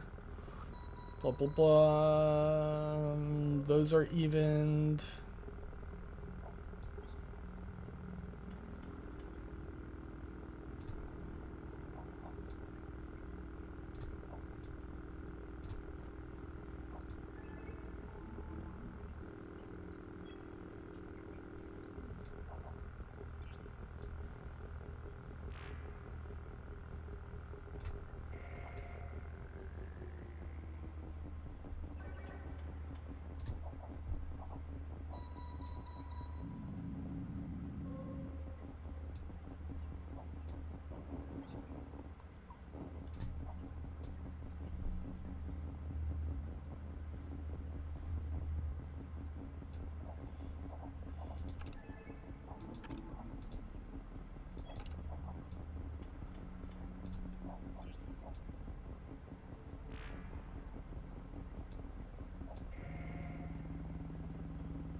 Almost there.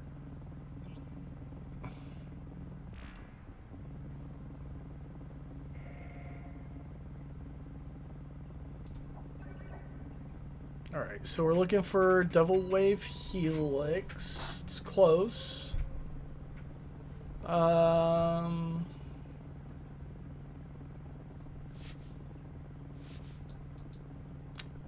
Interesting DNA.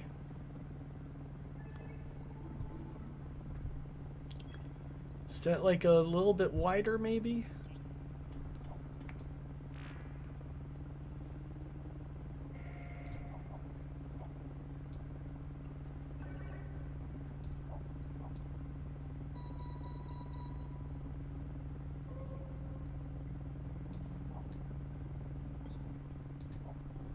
Alright, so we want dead center. You defocus it. We don't want that.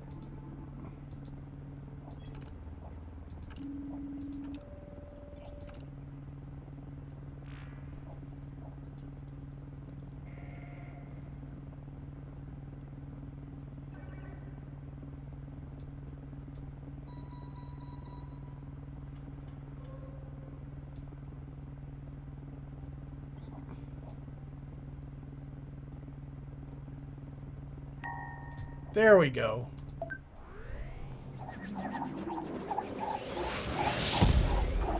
Alright. Transformers and Mask would be an excellent crossover.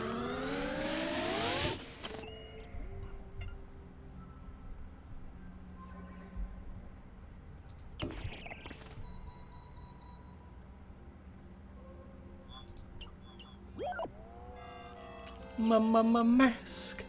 Always running hard on Venom's trail. My mask.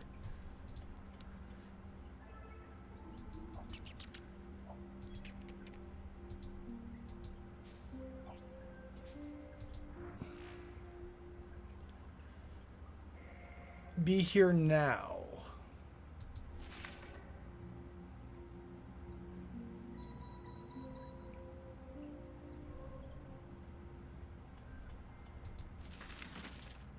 Creationism? We're just doing Leela Raza, the divine dance. We're dancing.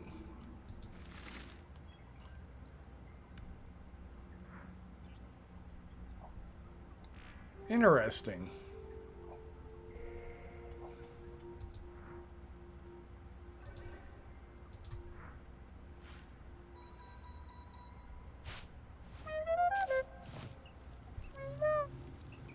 How dare Cedian?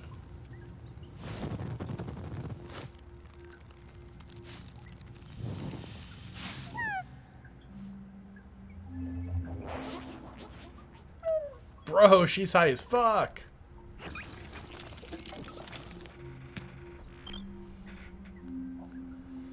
Oh, good lord, what new goddamn thing do I figure out now? Alright, so we need spirals.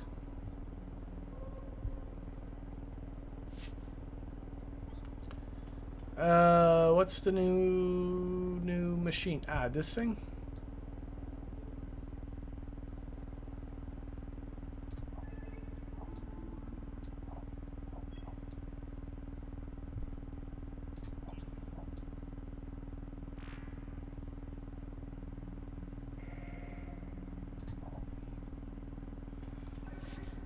M200.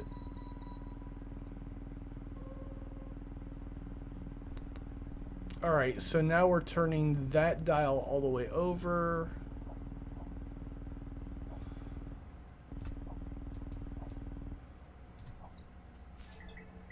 I think that's that dial. Yes, and then that one is all the way that way. And then these are evened out, I think.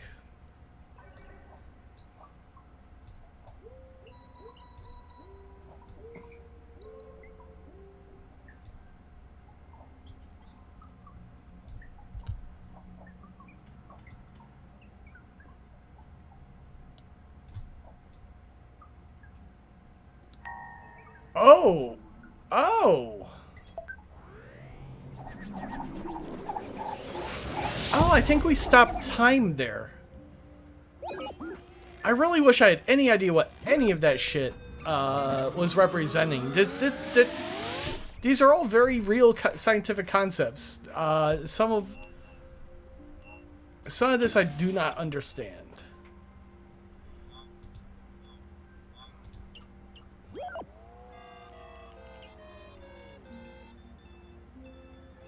Is that like the curvature of space-time?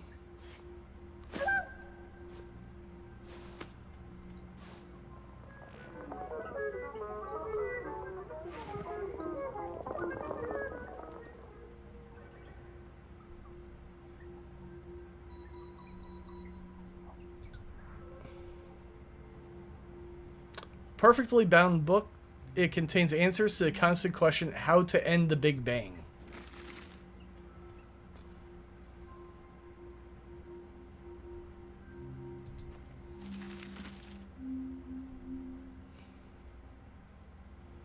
He is no man.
Why'd I break it to put it back together?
So I created a black hole. Oops.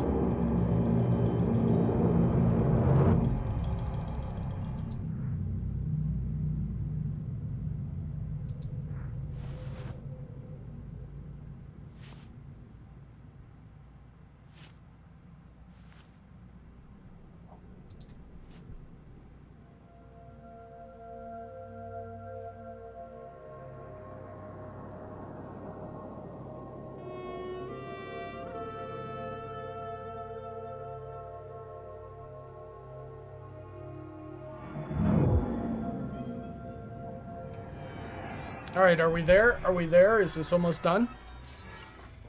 I want to go see Cedian.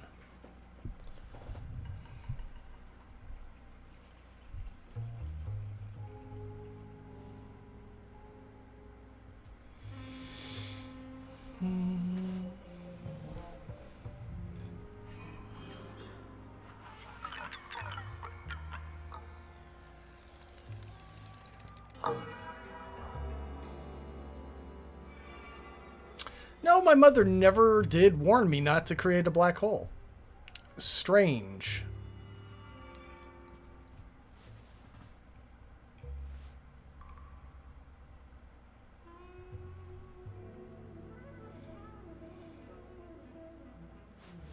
I think if the plan doesn't work, this dude never gets laid again.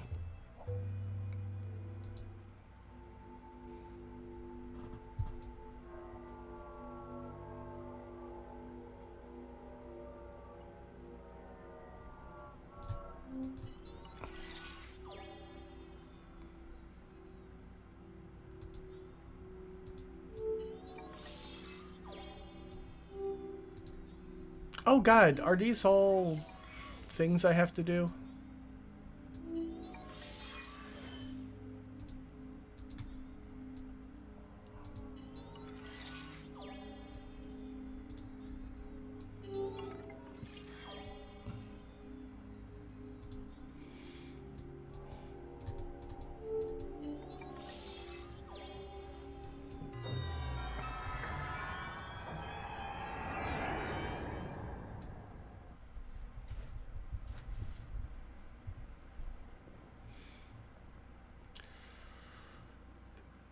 The Kardashian scale describes 3 stages of a civilization's development. The Type 1 civilization utilizes the energy of its home planet, not yet capable of considering other worlds to draw from. Oh, they're going to go into a Dyson sphere. This power is minuscule compared to the Type 2 civilization, which looks beyond itself to bask in the radiant heat emitted from the star it orbits. Lastly, the godlike Type 3 civilization can harness the entire energy output of its home galaxy by tossing matter into a supermassive black hole at the galactic core. To reach one's full potential, a bit of sacrifice is required, it seems. Oh, I didn't think that's where it was going. Thought they were going for a Dyson sphere. Now a black hole.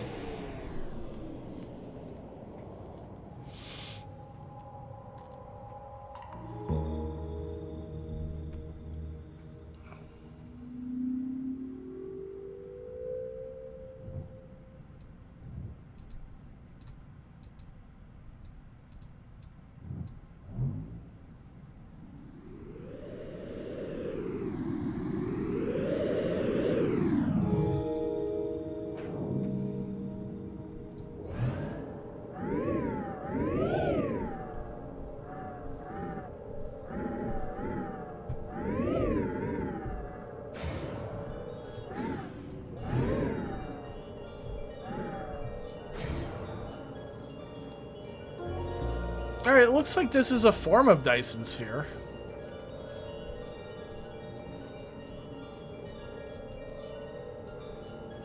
Night.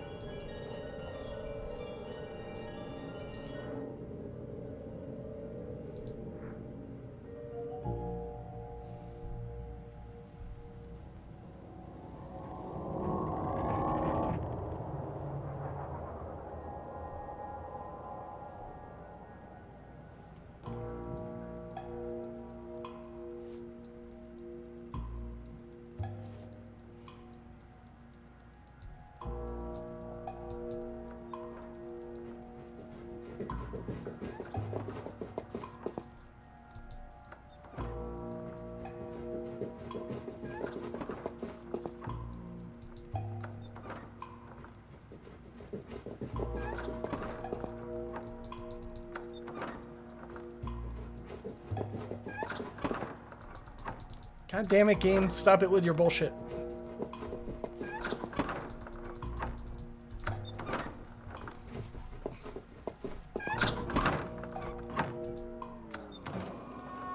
Oh, hey, baby.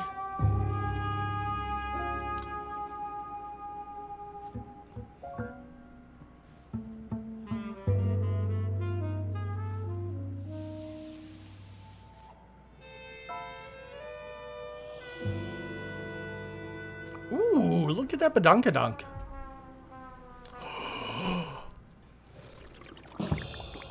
Say no to crack.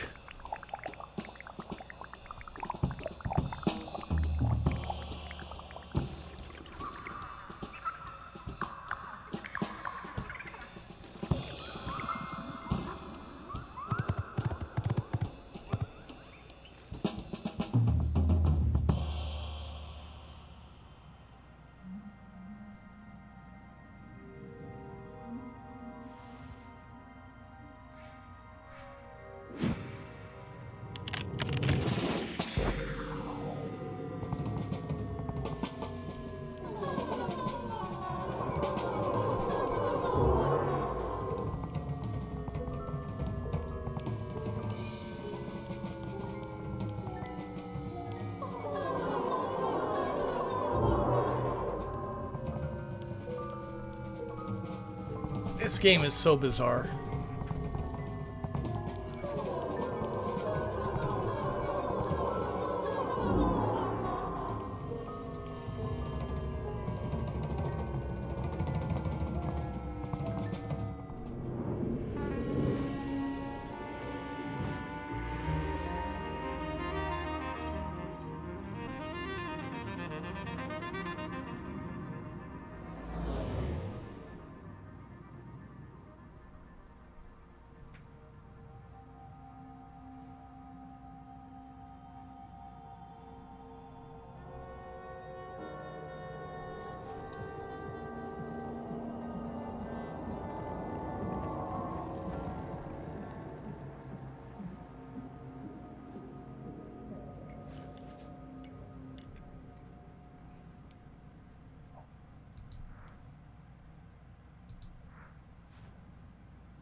All right, one more down. Do I really have 3 more to go?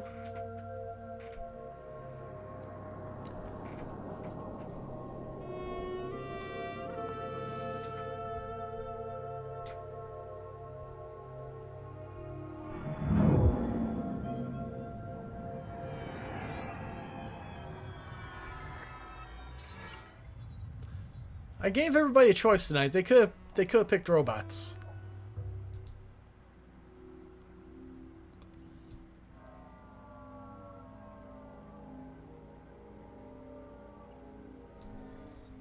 All right, let's do this. These might be shorter, hopefully.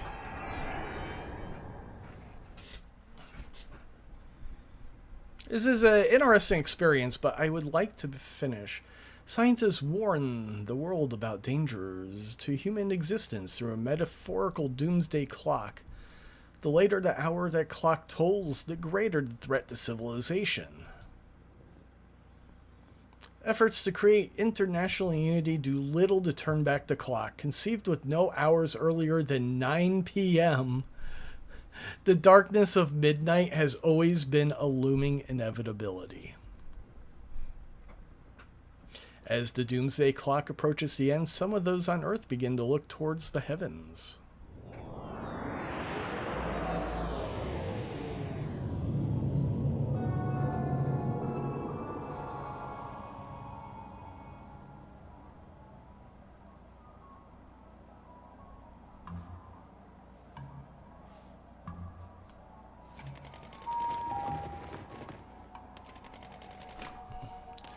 I figured it might stop because of that's just the way the game rules seem to work in other stuff.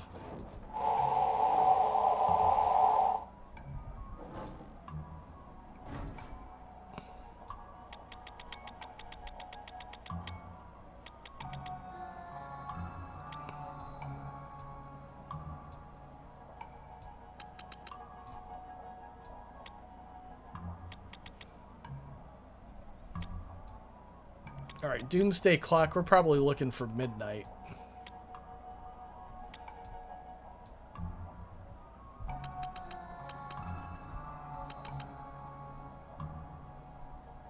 Come on. No?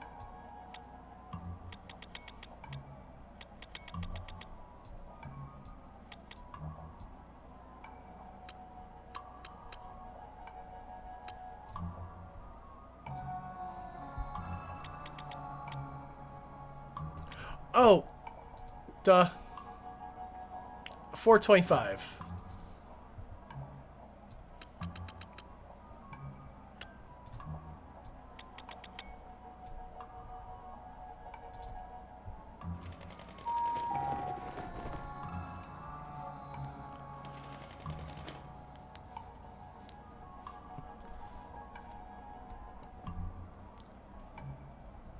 Ah, dude, you got a crab? Nice. Crabs are nice. I've got some clips of that crab just destroying you guys. I didn't see what time it was. 7:05.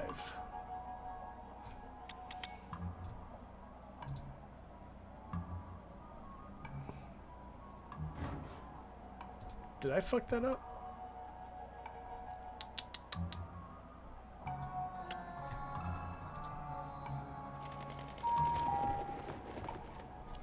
$11:15.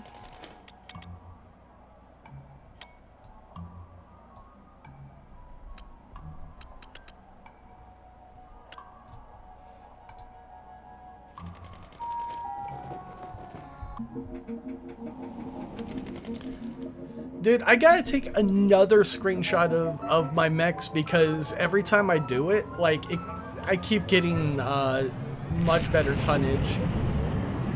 I'm running 2 champions, but, like, one of them's a hero, or is it champion? Yeah, I think that's what it's called. One of them's a hero champion, and the difference on those is the weapon hard points. And, oh my god, the hero is so much better.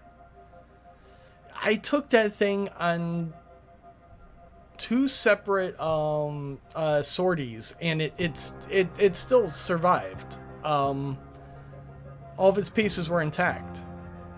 That thing is just a fucking beast.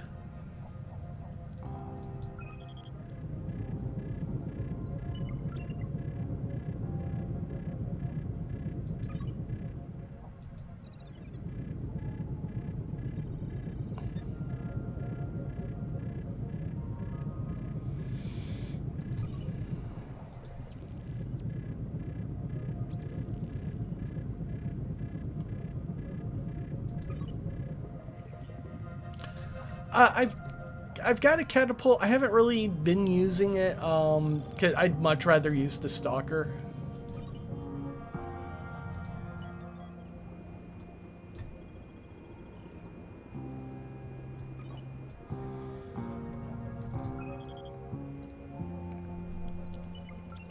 Right now, I'm trying to get a hold of another stalker, but like the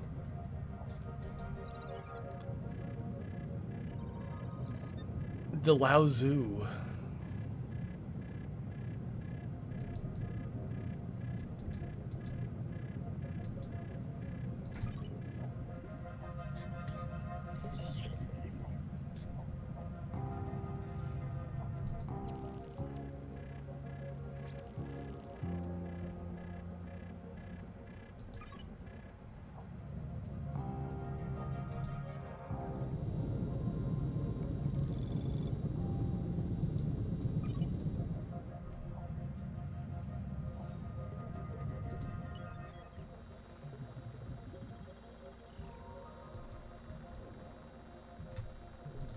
Alright.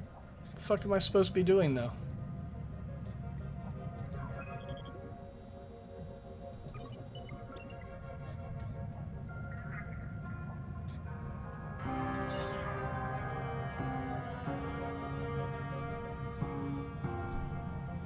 Oh, here we go.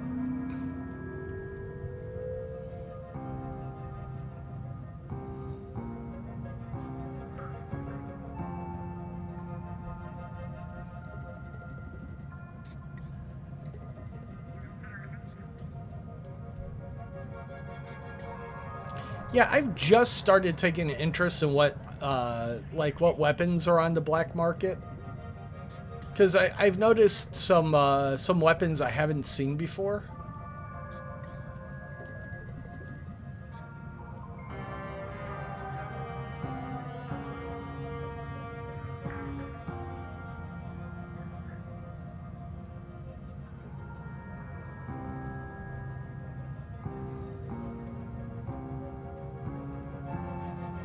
But man, the Goss, and I'm not sure if it's a PPC or if it's something else. Fucking hell, I think it's just a PPC. But the combination of a Goss and PPC are just devastating.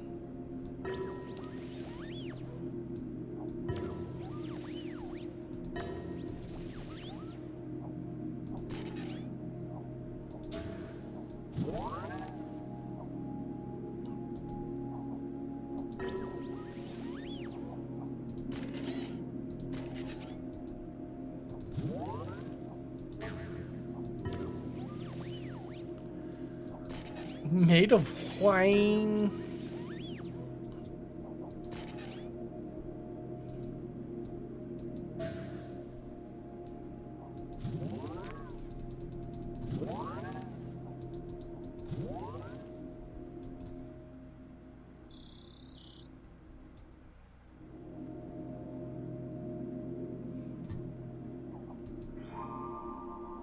Oh, nice. Voyager.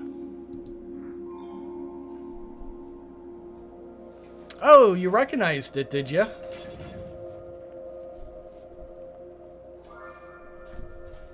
Ah, a pale blue dot. Nice reference.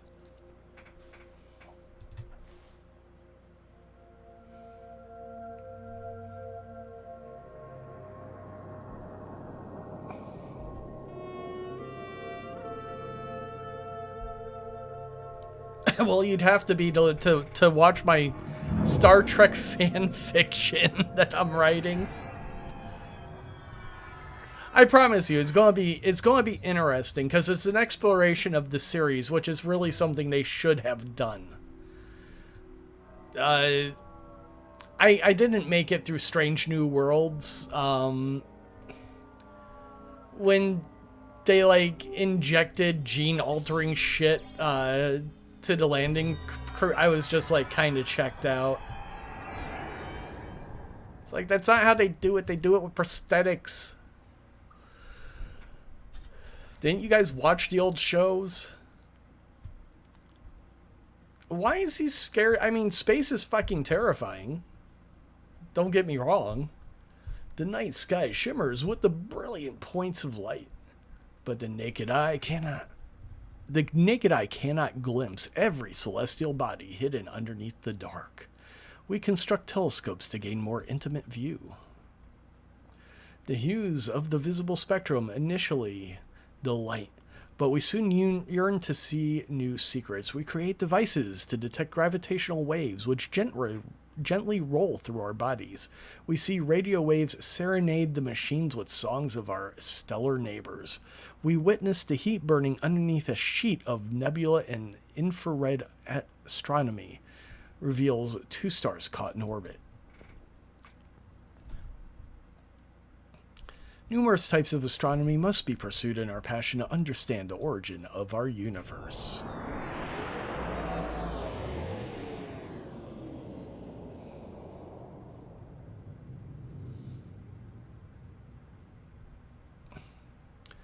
Oh, by the way, for you Star Trek nerds out there, I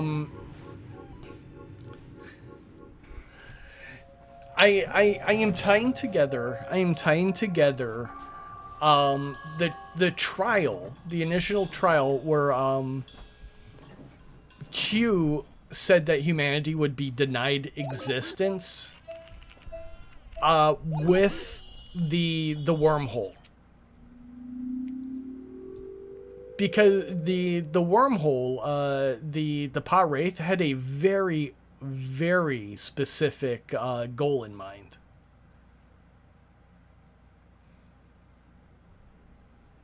Oh, so I'm using the Hubble.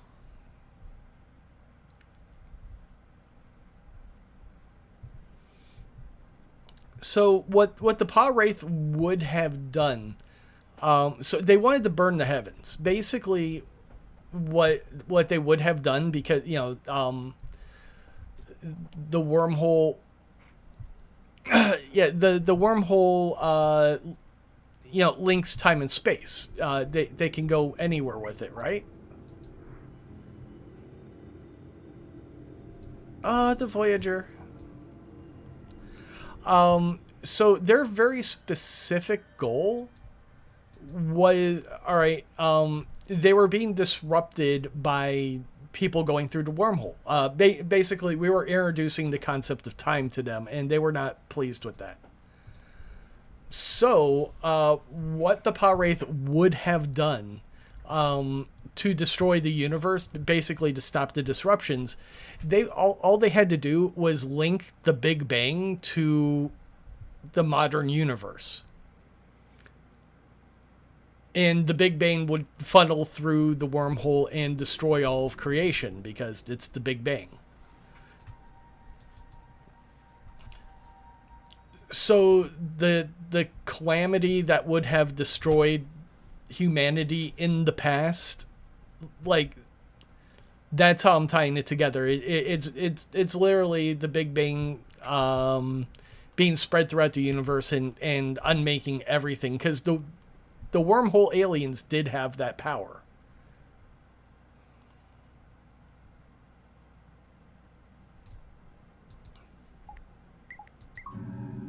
Oh.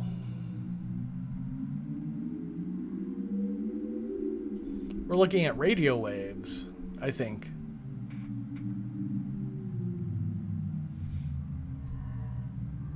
Ha ha, Dan Cullen.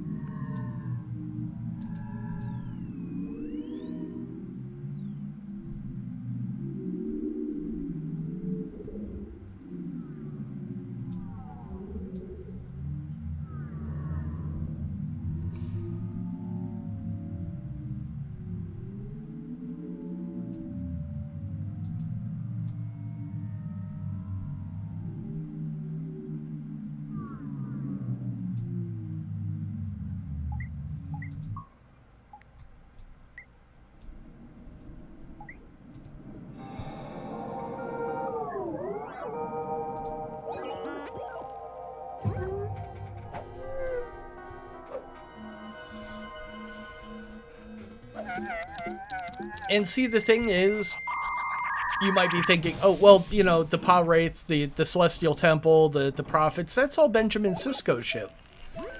Benjamin Sisko stuff all ties back to Q in a very, very specific way. And then also, I've got an amazing reason why Q would interact with Voyager at all. And of course, that reason would be because Janeway cannot be fucking trusted. If Janeway was involved in the Dominion War, she would have altered time and space to, if even like, you know, a single member of her crew fucking died, she'd just time travel. She would literally destroy everything. So they you know, she needed to be sent away. There's no other way about it. She needed to go. And also, Janeway very, very nicely ties up the Borg stuff. Which, again, Q is very, very tied to the Borg, as well as, in a particular way, to Benjamin Sisko. So, all those events are tied together. And I can take them, and I can make a satisfying reason why all this stuff needed to happen the way it did, and the reason why it did. And, you know, and I can, like, even give a moment, because remember, humanity would have eventually ran into the Borg. And I didn't forget that in the early days of Star Trek The Next Generation, they kept trying to introduce, like, there was a nefarious unknown entity which wound up becoming the Borg. But, you know, the Borg were passing through the neutral zone, gobbling up whole planets. I can explain why they never attacked the Romulans or the Federation until that one episode where Picard goes out into deep space and meets them. Because they were operating within Federation boundaries, apparently. I've got a reason for that.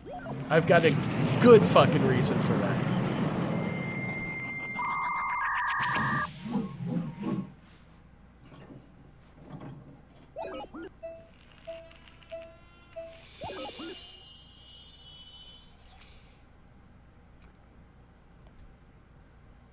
We're looking for like a bullet.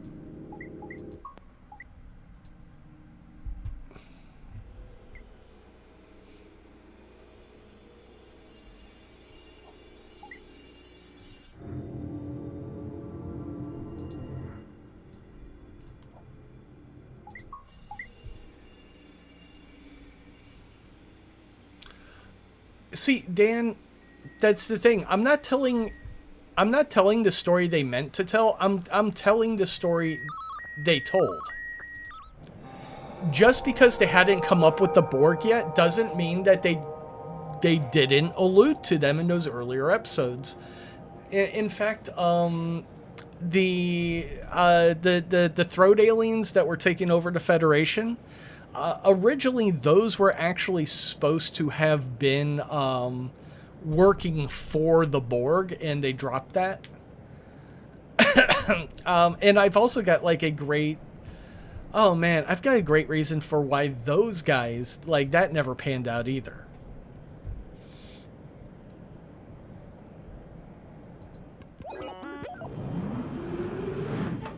Basically, those aliens were dog shit, and they couldn't, there was no way that they would have conquered the universe. So when they sent their signal out, it was supposed to be to summon the Borg.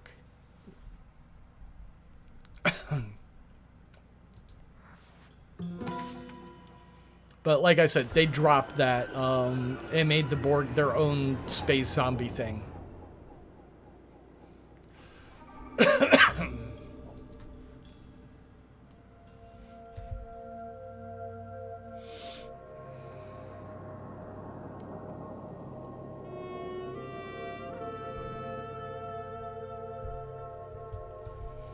People out of time. What?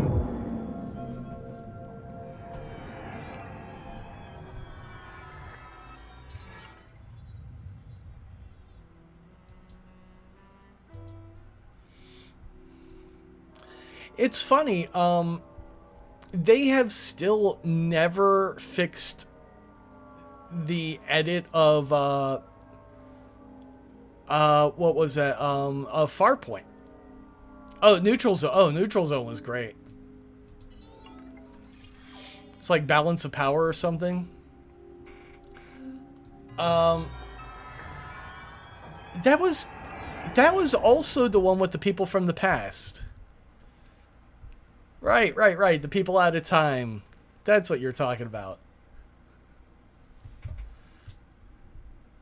One possible fate of our universe is for the expansion of the Big Bang to slow and crawl to finally reverse under the power of gravity. The entropy... Numerous black holes will consume all matter and merge, becoming larger and larger as our universe was born from a single point during the Big Bang. Existence may end in one unfathomably large black hole occupying a single point of space. We call this theory the Big Crunch. Hey, Dan! Big Crunch! An interesting theory, but we are confident this shall not be our destiny. Alright, that's crunch. That's not entropy. Entropy is different, where the universe just runs out of energy.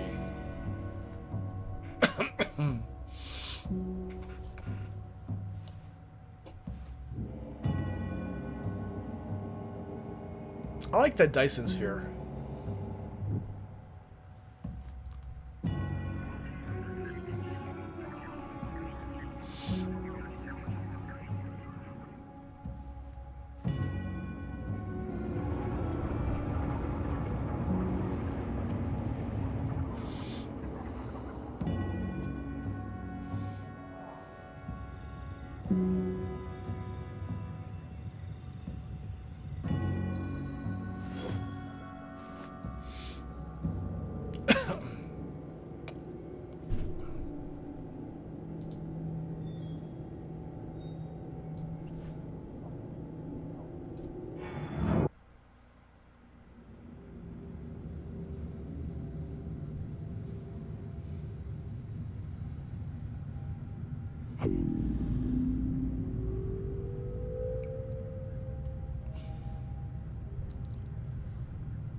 Interesting. I didn't think that we had any idea what dark energy is, let alone what it's capable of.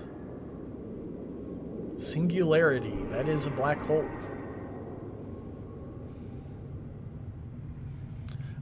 No, I haven't. I do have it, though.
Yeah, I saw Yahtzee bring it up. I think we was talking about point-and-click adventures. I'm not sure.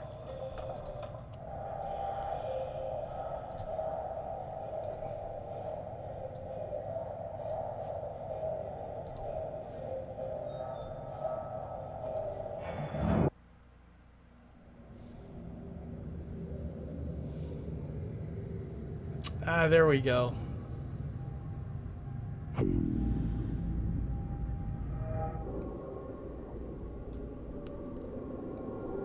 I've got to make all the things into black holes.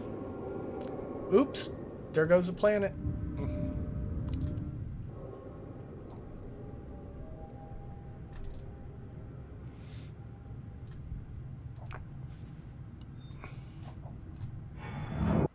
Pretty sure I've Obered in.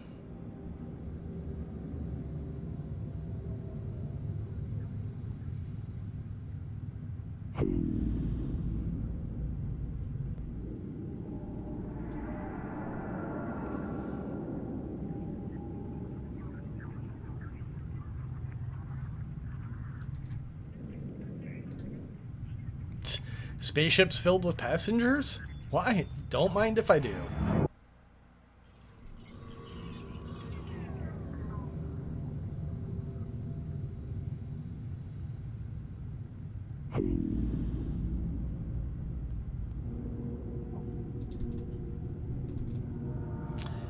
Yeah, and like right here, this is direct contradiction that point and click games, like they can be interesting. This is like I'd like it to be over very soon, but this has been a very interesting experience. Full of ship. This black hole's full of ship.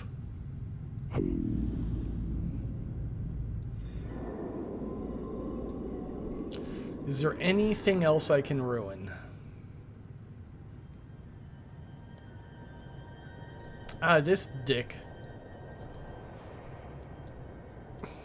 Bye, asshole.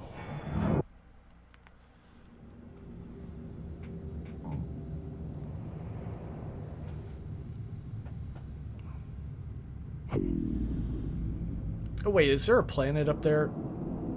Yeah, this needs to go.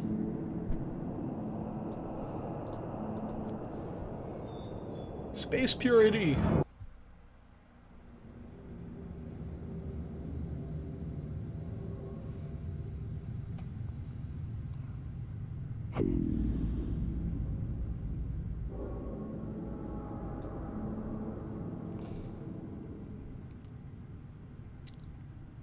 I think that might be everything.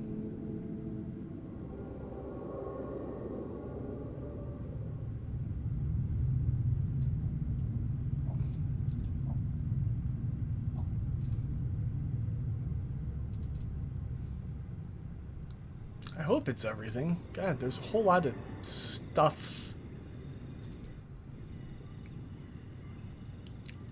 Hey, a beautiful planet inhabited by curious and dangerous creatures. I'm sorry to do this to you guys. I appreciate you watching, but I'm going to need you to go into a black hole now.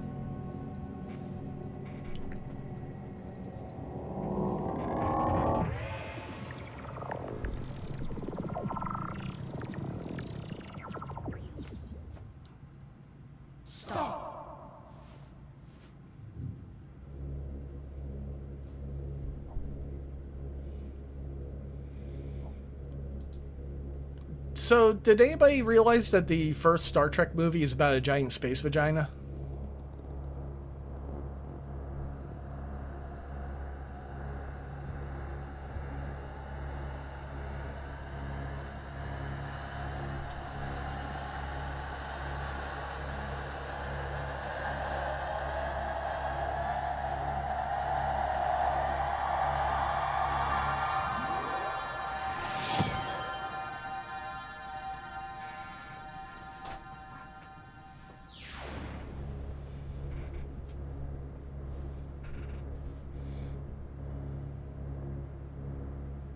Stop, old friend.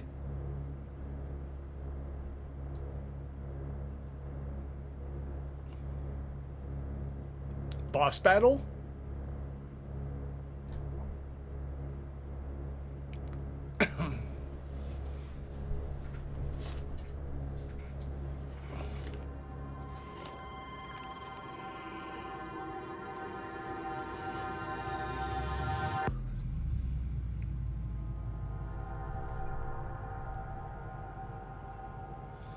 Oh, it's the booby lady and all the other peoples. Are you still on this? Stop now, eternal demon. Please stop, ancestral spirit. Stop time. Beat, brother. Oh, I like him.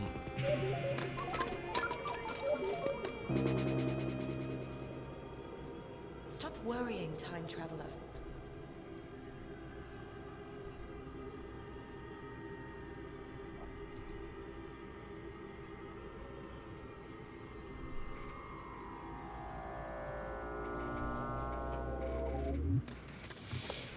Oh, he's so naked.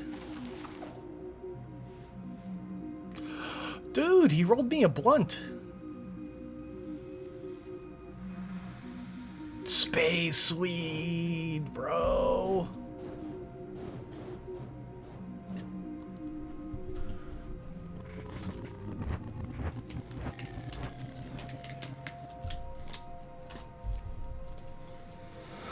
Dude, I want some space weed.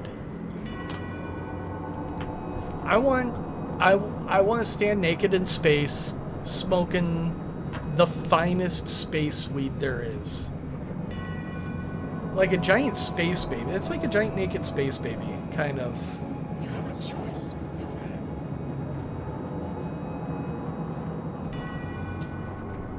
Apparently we have a choice.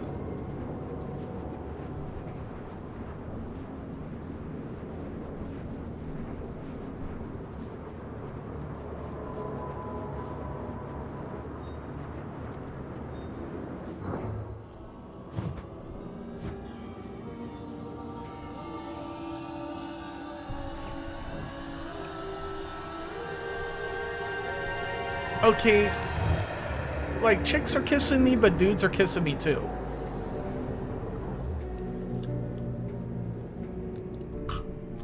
Alright, definitely smoking some space weed after this. What's this called?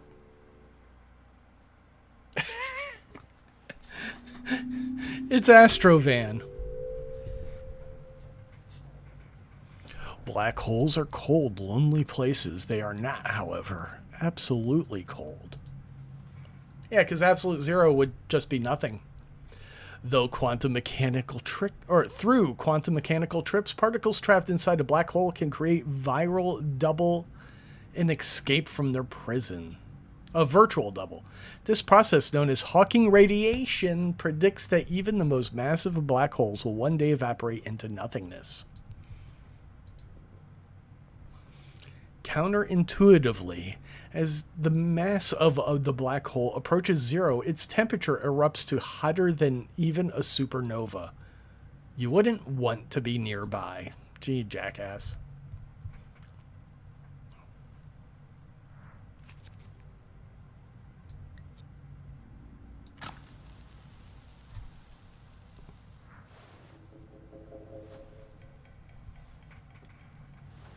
Space weed.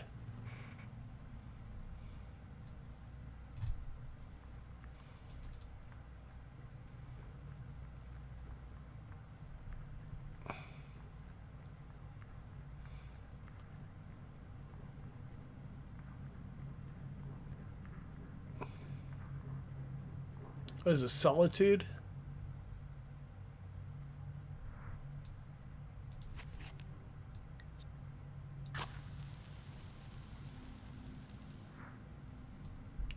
Oh, solitary?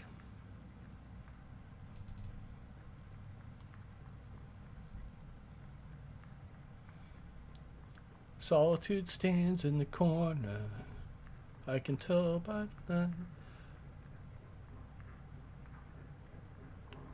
Does anybody know Solitude Standing by Susan Vega?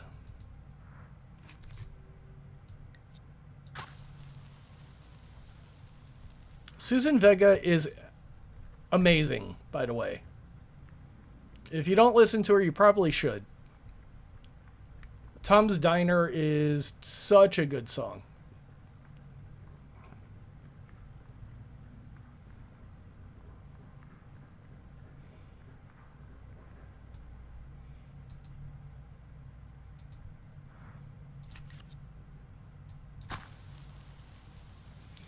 You might know her for the song Luca.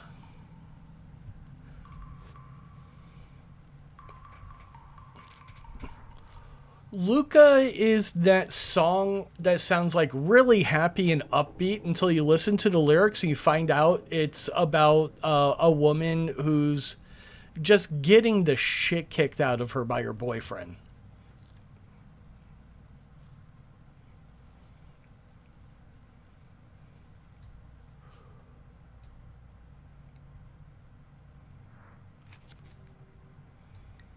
They played that shit on the radio, and I never fucking understood. Like, I never quite caught on that it was about domestic abuse. He's. We're stuck in the infinite void.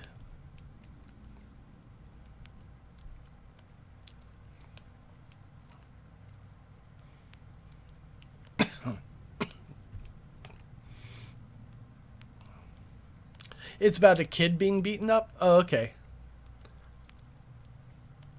That also makes sense.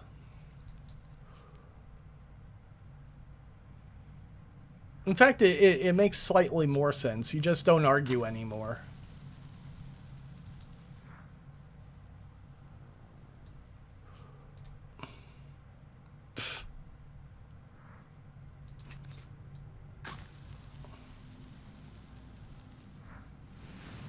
Alright, we're running out of matches.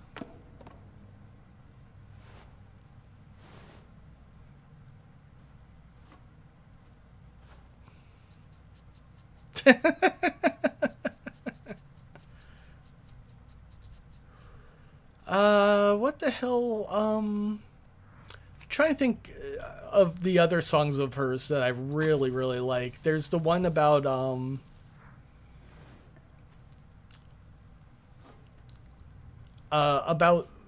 like, the night. Solitude stands in the doorway. Yeah, solitude stands in the doorway. I can tell from the black silhouette. So good. I want to say she does one Calypso.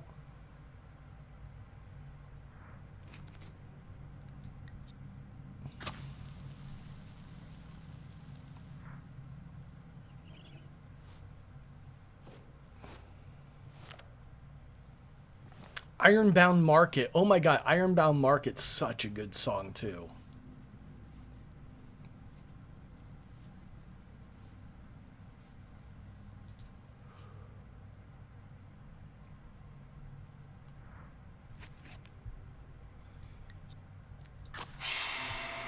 Match for Escape.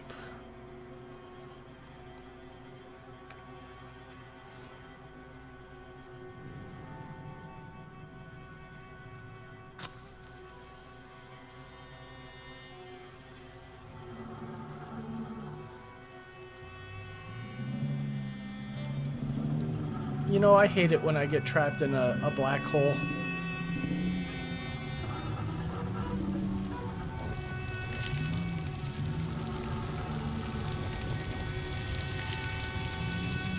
Alright, so if the black hole gets, like, really, really hot, the less matches we have, like, eventually we can escape, right?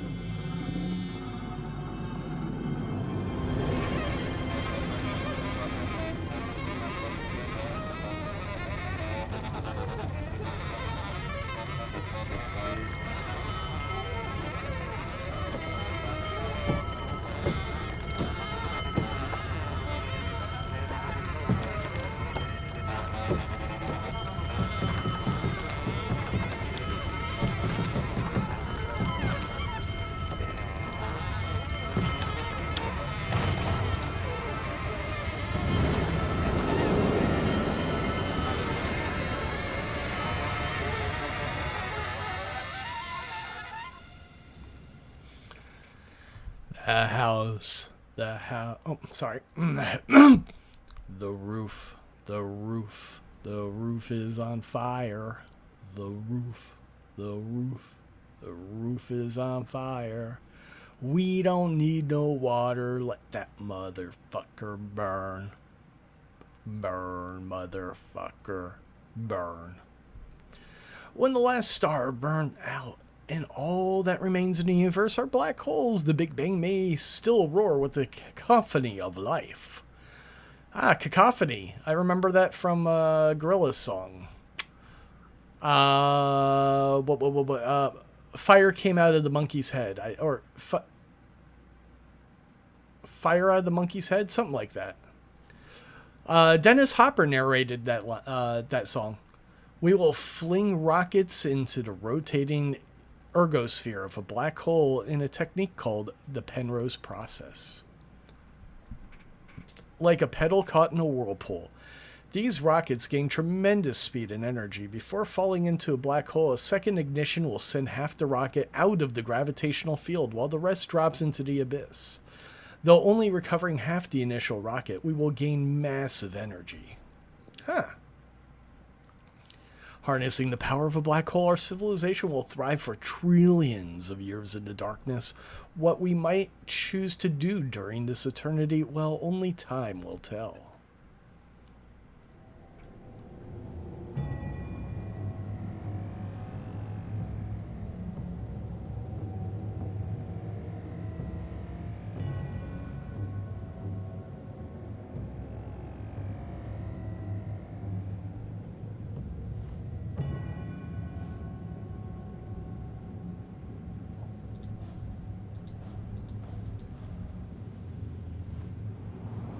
Well, shit, bro.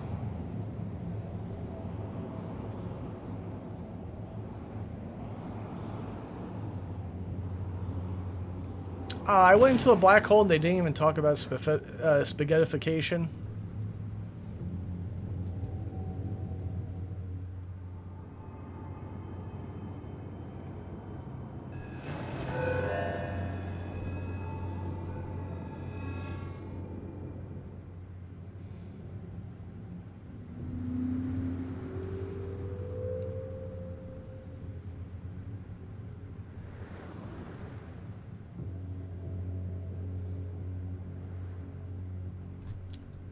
Singularity. Wait, didn't we already go through singularity?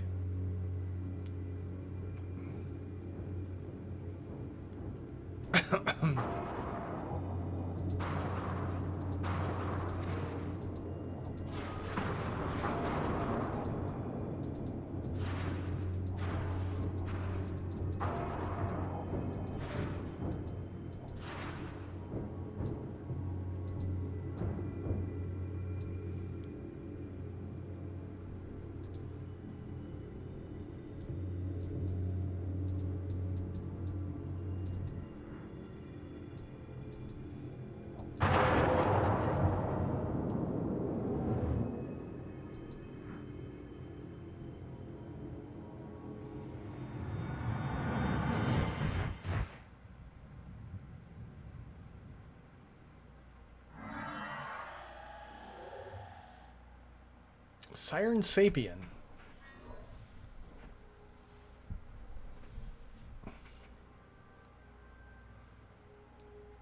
Hello, old friend. You look well, considering. Is that like the consciousness of all of humanity wrapped into one? The other kind of singularity?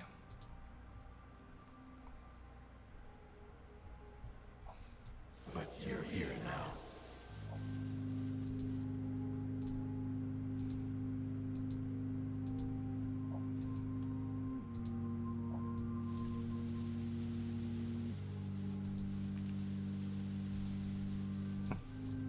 Why are you throwing flowers at me, bro?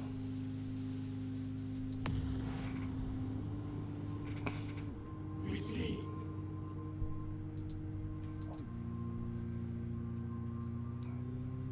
You're missing so much.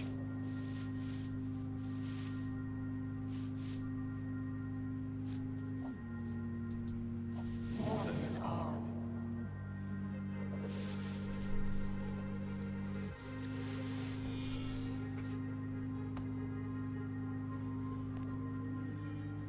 You look at me. I can see. The love we share. Eternally.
I don't... Dan, don't ask questions.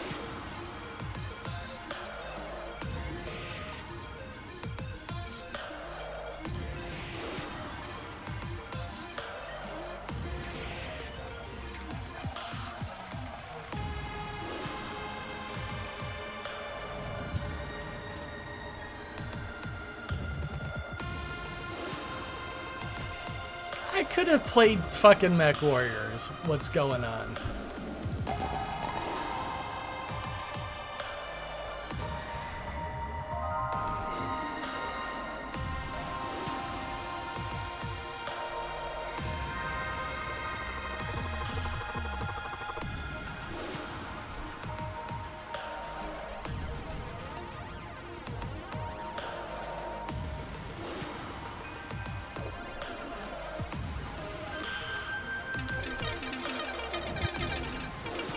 Dude, I don't know what kind of drugs they're on, but I need some of this space weed.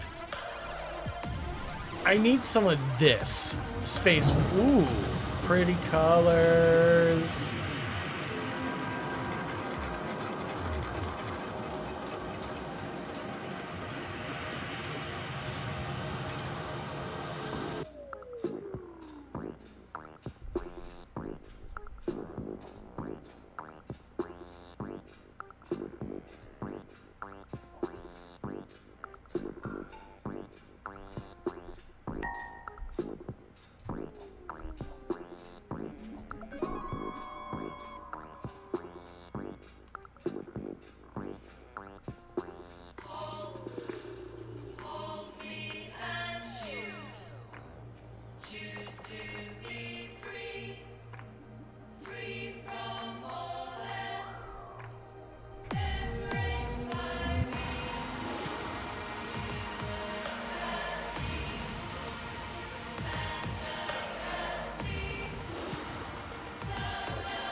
Okay, not that this isn't absolutely perfect the way it is,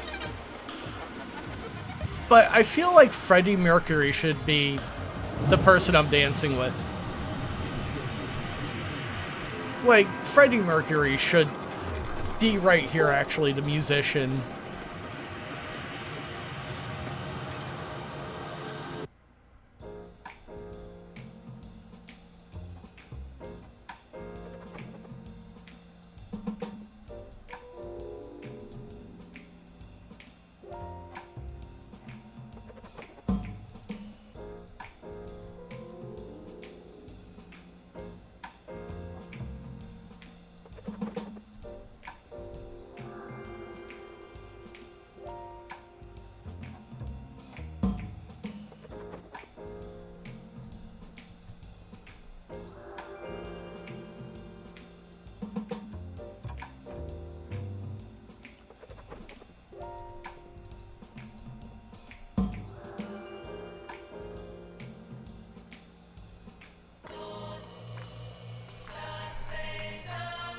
I don't know how much more of this I can take.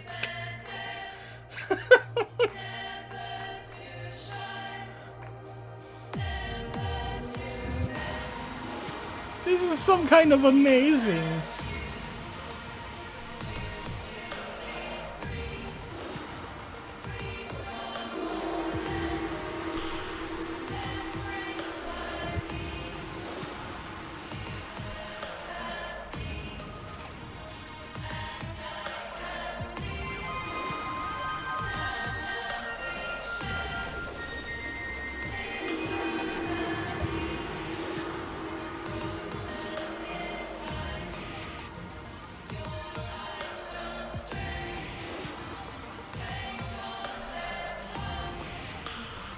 Oh, really, Stuff?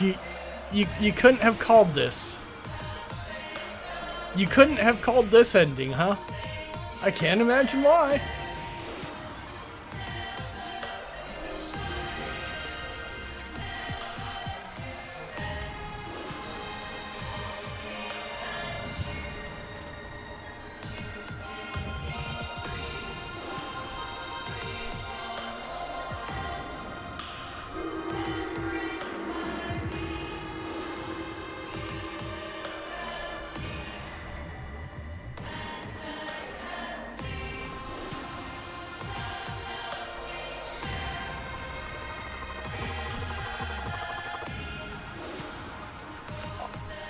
Alright, I am not accepting questions at this time. Do you see what's happening?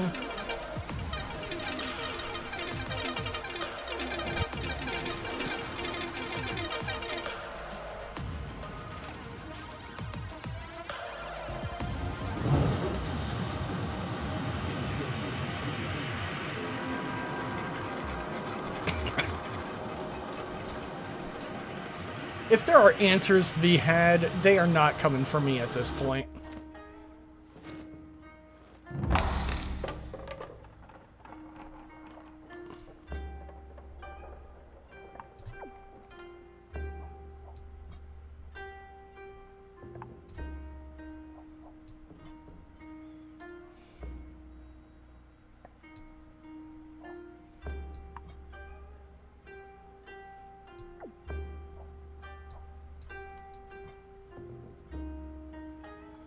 I think we're dancing with the amalgamation of all of humanity.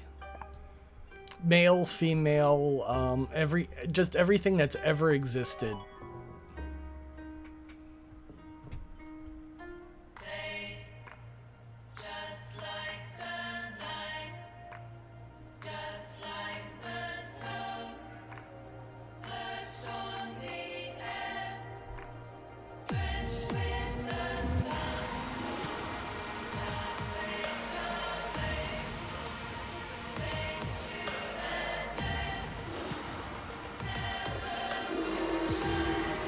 Yeah, basically there's this idea that once we cross the man-machine threshold, we, like, eventually can exist as a singular consciousness. I think that's what's being expressed there.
Well, in Red Dwarf, they had something called Better Than Life, and one of the characters hated himself so much that he ruined a game that was designed to literally be better than life. He fundamentally believed that he deserved to be punished. Therefore, his fantasies all turned against him.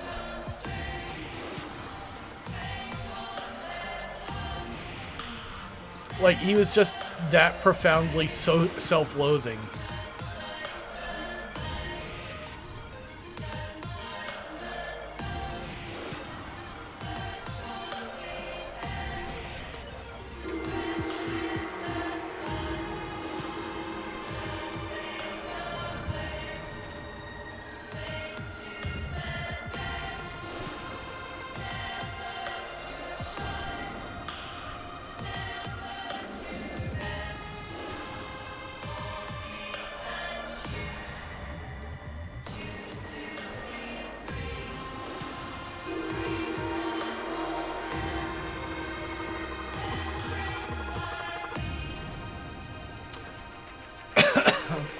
Ah, Gestalt. That's why they called it that in Nier Automata. Ah.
Yeah, so that character is representative of all the people that we met in our journey.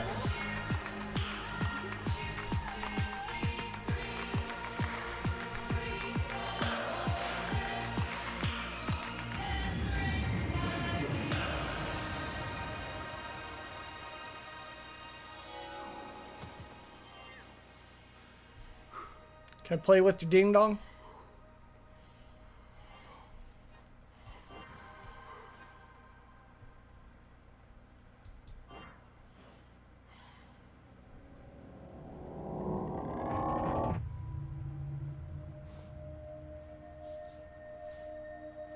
Do you have a ding dong?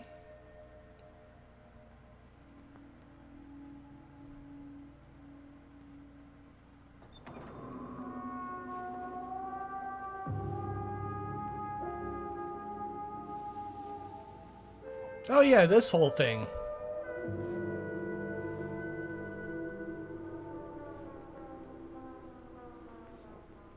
Ooh yeah. That's a nice booty. That is a very nice abstract booty.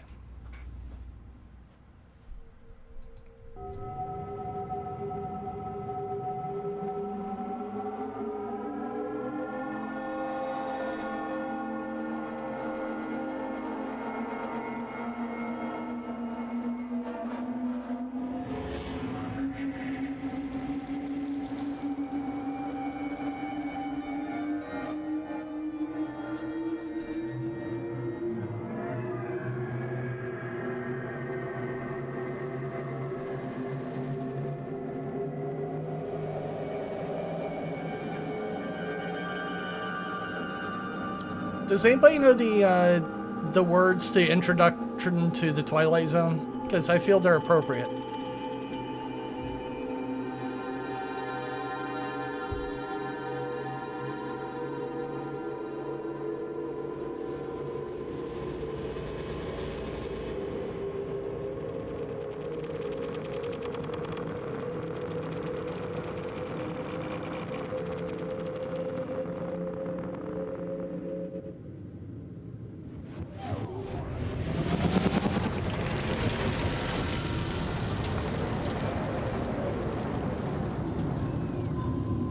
Yeah, unfortunately, I've got the intro to the other show in my head. Can we stop it? The Outer Limits. No.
You're traveling through another dimension, a dimension not only of sight and sound, but of mind. A journey into a wondrous land whose boundaries are that of imagination. That's a signpost ahead. Your next stop? The Twilight Zone.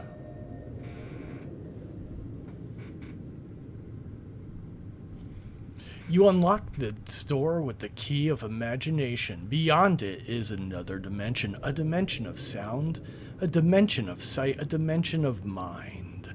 You're moving into a land of both shadow and substance, of things and ideas you've just crossed over into the Twilight Zone.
Oh, the bison hunt her.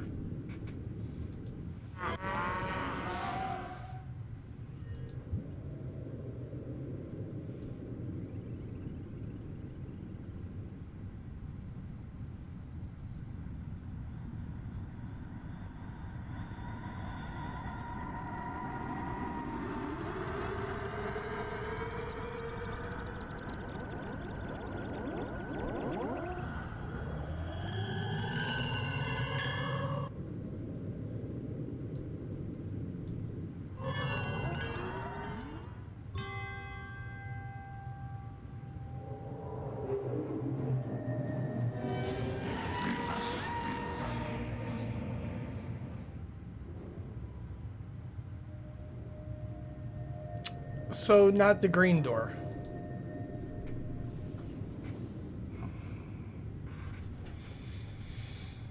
Revenge in winter.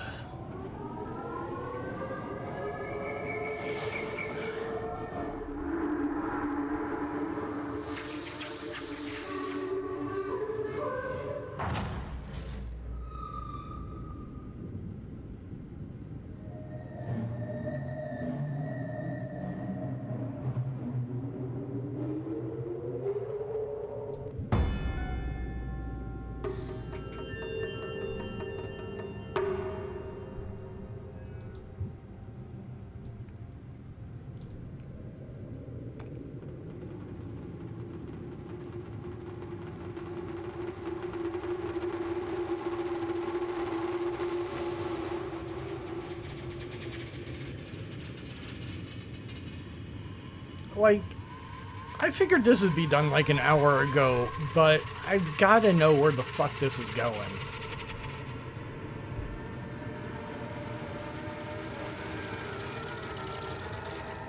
This is like last 2 episodes of Evangelion weird.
I mean, like, Gurren Lagann gets strange, but it never quite hits this what the fuck level.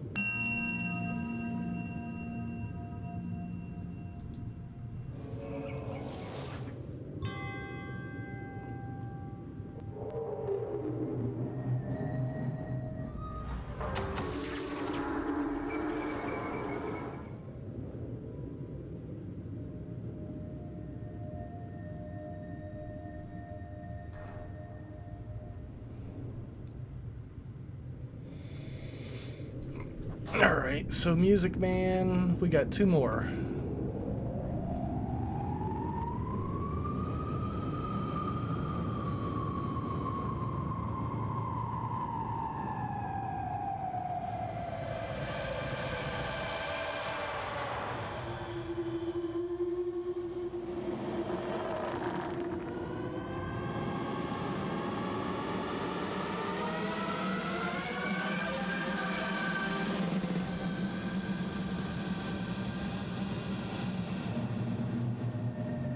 I know, right, Stuff? Everything that can happen has happened.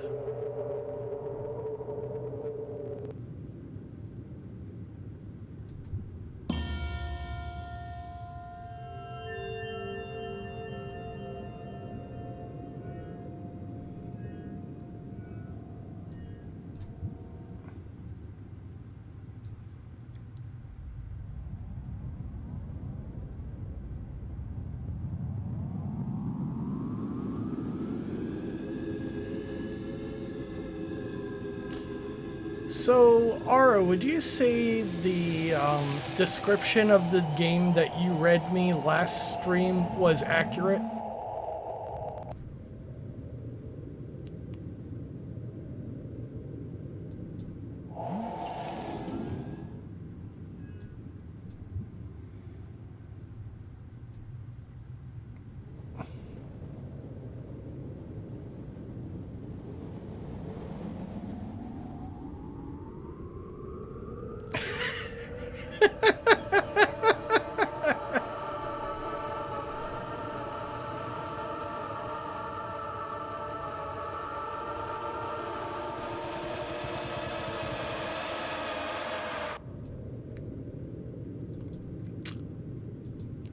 I would say it fails to accurately describe the essence of the experience. I really want to smoke this. No, this game's never gonna fucking end. It's literally infinite long. It's being made as I play it.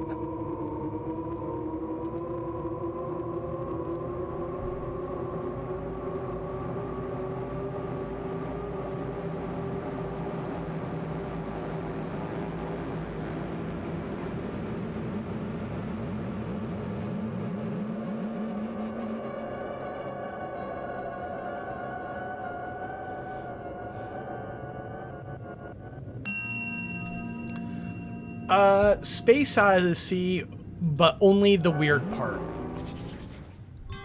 That's how I described it. It's Space Odyssey, but only the really weird shit.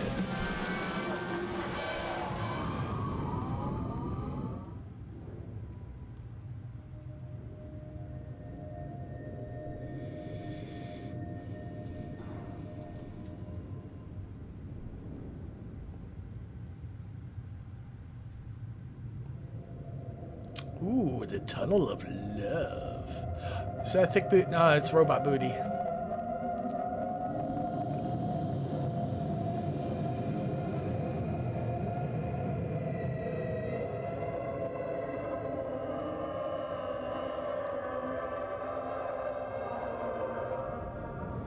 I want to get back to Miss Mass and that fat ass.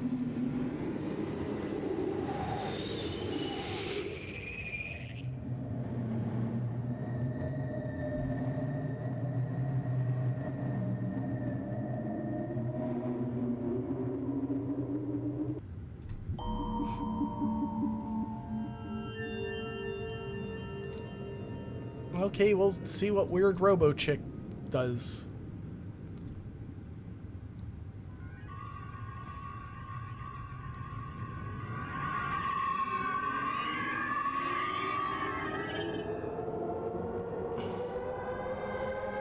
I try to pretend Black Eyed Peas don't exist.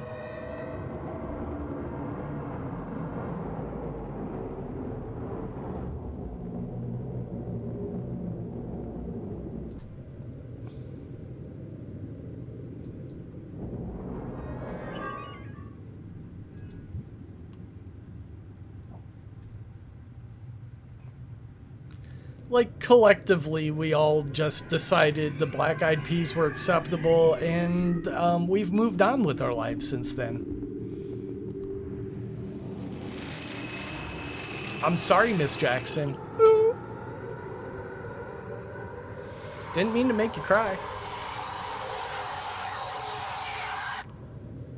Oh no, she got sucked into the black hole.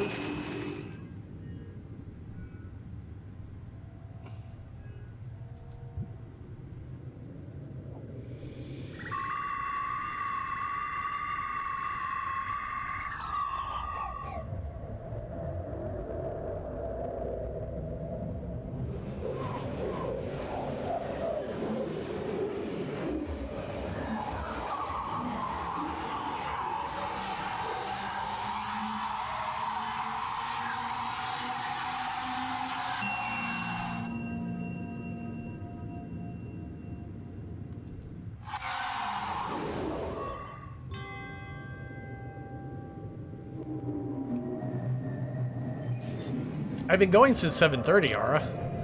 It feels like it's longer.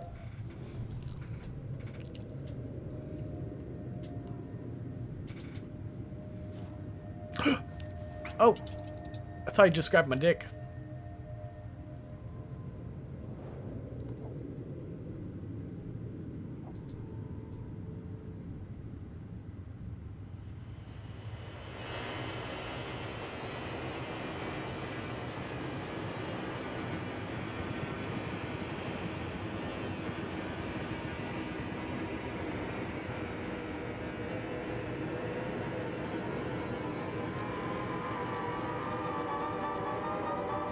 I just can't wait for this game to be fucking over. Here I am streaming later than normal for you guys, for your entertainment. She just can't wait for me to fucking end.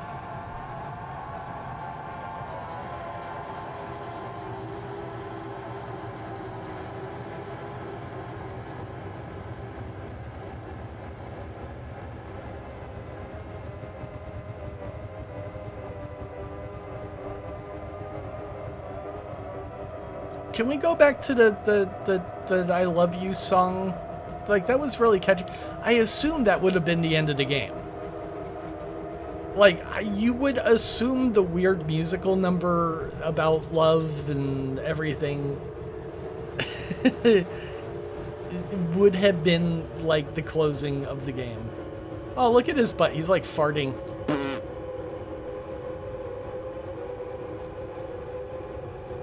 I gave you a choice, Sarah. I gave you guys a fucking choice.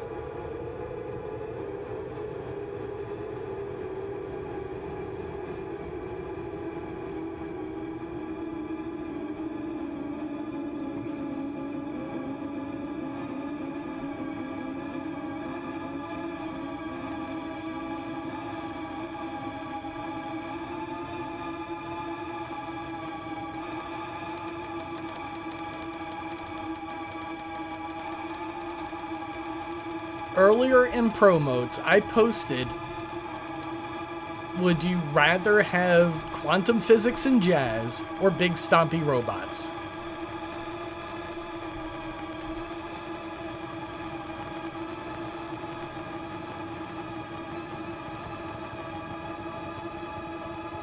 I wasn't quite feeling up to dealing with quantum physics tonight, but I did it.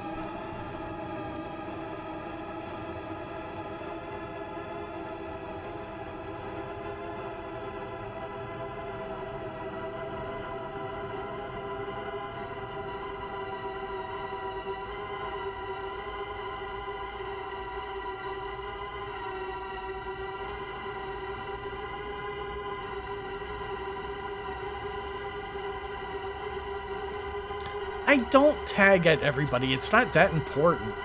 I don't even tag at everybody when I go live. It'd be annoying.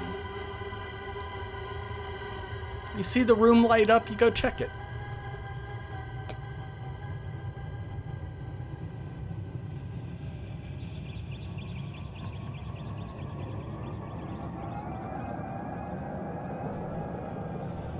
Okay, I do have to hold that button down.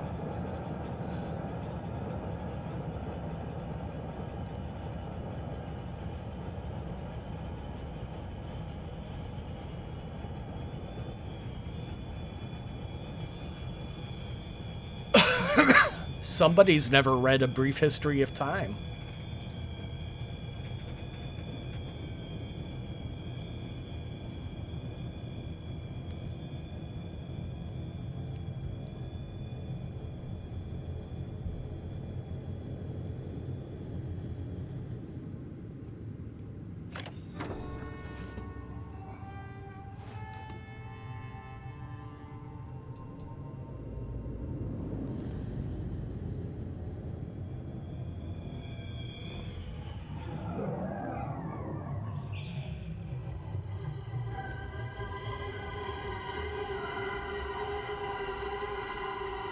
Didn't we just do this?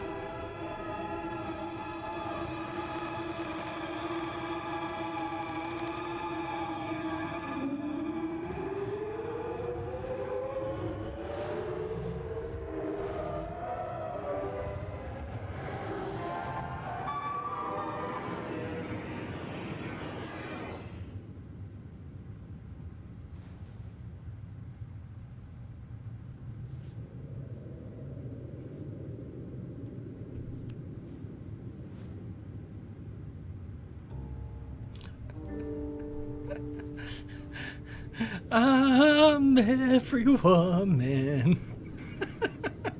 Literally.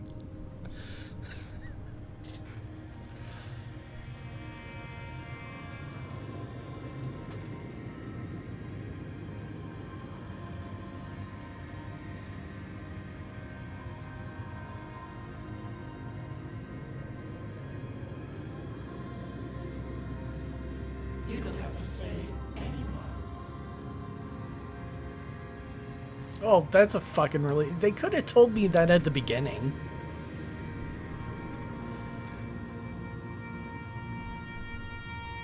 Ah, that's the hand I don't masturbate with.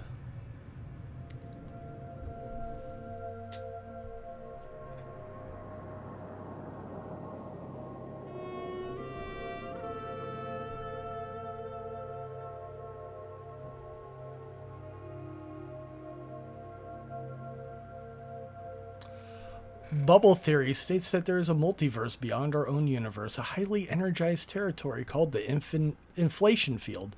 There an infinite number of universes expand out of nothingness. Each one of these universes is unique, a form of cosmological constant to masses of fundamental particles. As of yet, there is no way of understanding these strange worlds, but imagination embodies the dark unknown in myth. Better not be a fucking new chapter. Imagination embodies the dark unknown in myth. As I lay prostrate under the night sky, flashes of color illuminate my mind as the mushroom reaches my rumbling stomach and I sit straight as an arrow. Ah, mushrooms, that explains all this trippy bullshit. The many stars shine down upon me, and in them I see ancestors naked and gaunt. They dance in front of a great fire. They become ash. They become the stag and the bison. They bubble into rolling water and mist like demons. The sublime grandeur of the sky overwhelms, and the ancestral spirit's presence calms me, and out of this unknowable haze, a world emerges wrapped in familiar forms. That's the only right choice. You have to save Chloe. You have to save Chloe. That's the only right choice. Out of this unknowable haze, a world emerges wrapped in familiar forms. Meditation purges the minds of grief, anxiety, indecision, and in their place I find an empty cup in my hand. I too am empty now. The water boils and I watch. Each bubble glistens brightly for a moment. Then it is gone. Memories flit through my mind, but then they are gone. Steam spouts from the kettle as it sings eternally. My serenity slips and thoughts of death return. I breathe intently once more, and the eternal demon is reborn in my mind. And my mind transforms to wisps of preternatural smoke into the bodies of steel and stone. Jesus Christ.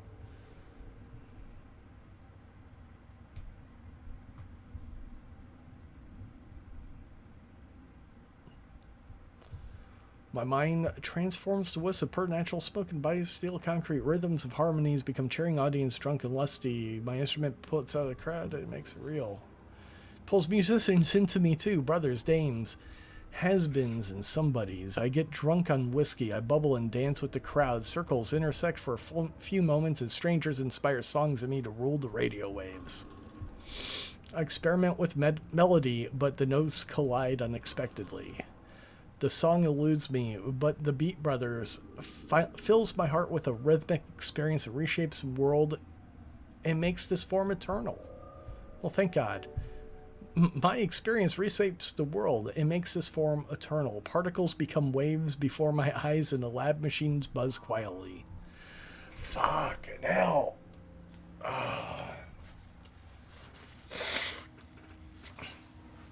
I throw the particles at each other and they shatter into a constellation of fragments. I analyze the results and discover unending expansion. I hypothesize its origins, an inflation field. I visualize this multiverse as a fractal intersection of bubbles, and my mind reels.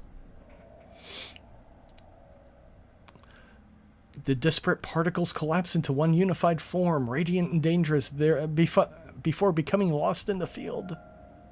The data draws me in like a siren song in my days. The time traveler embraces me. I am comforted and comprehend the multiverse. I give it a name. The MCU. Our imagination embodies the dark unknown in myth. Out of this unknowable haze, a world emerges wrapped in familiar forms. Our mind transforms the wisps of preternatural smoke into bodies in steel and concrete. Our experience reshapes the world and makes this form eternal. We give it a name. We call it the constant. We call it the constipation.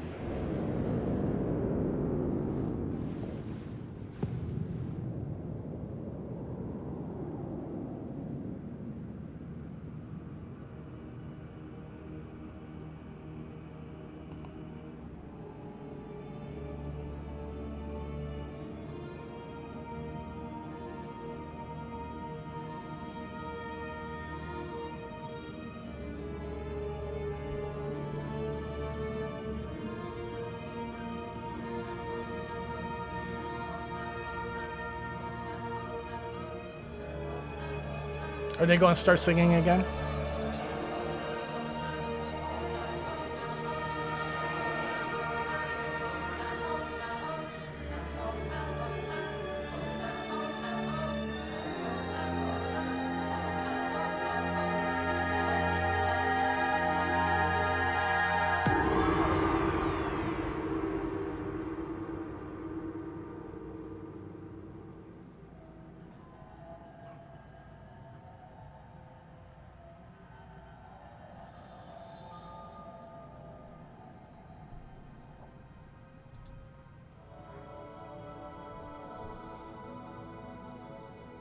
Massive God victim to the Big Bang, we whisper a prayer.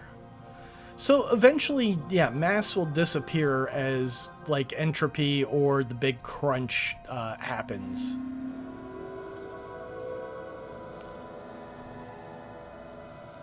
Exodus?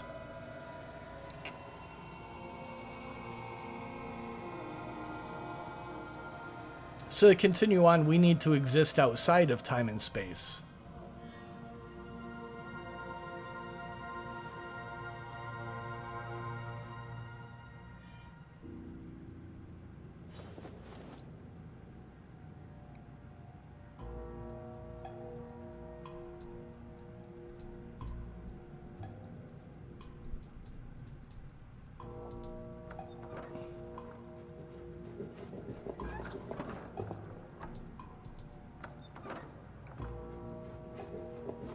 Oh, we're doing this again, huh?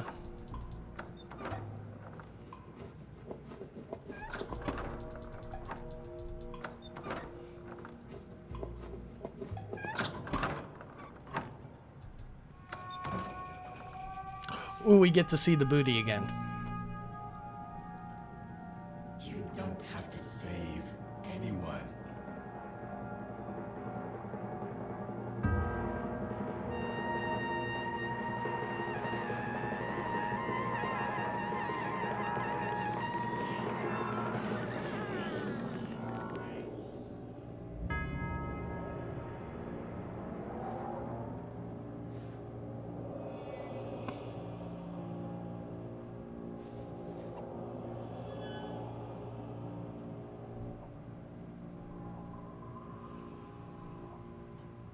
Let's do it all again.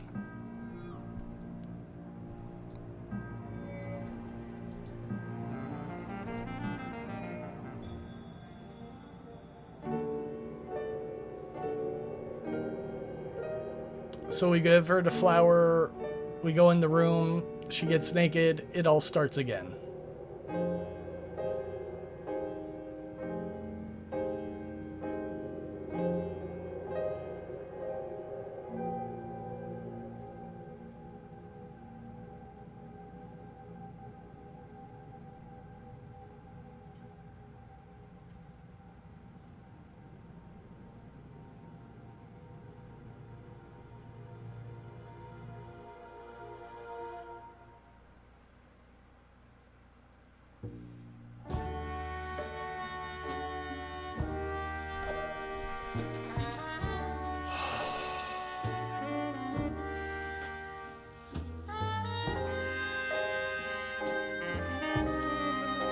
Holy shit, I feel like I've been through something.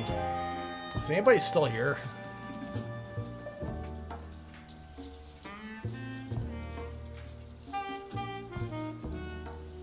It's over, right?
You call this place the constant? God damn it, it's not done. You sit beside me, bubbles dance in my beer glass as I voice each of your many names. You look at me with a sense of achievement, and I feel myself torn. You asked what true nature of reality looks like, what existed before the Big Bang rocketed into the universe and existence. I tell you, these are unanswerable questions. You reply that you have big plans, and I take another drink. Imagination embodies the dark unknown in myth and in time. That is what you will become.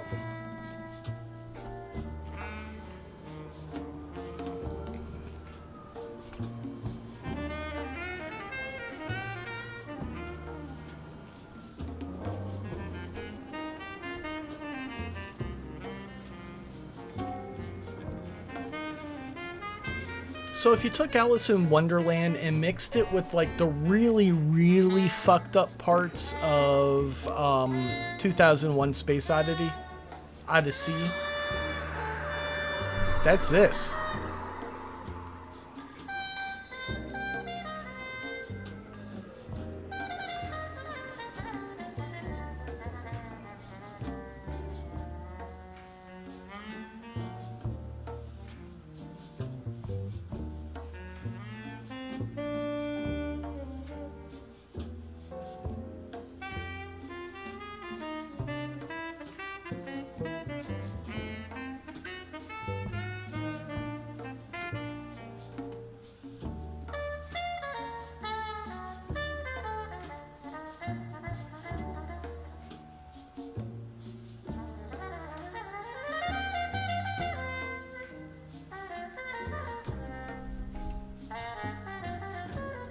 All right.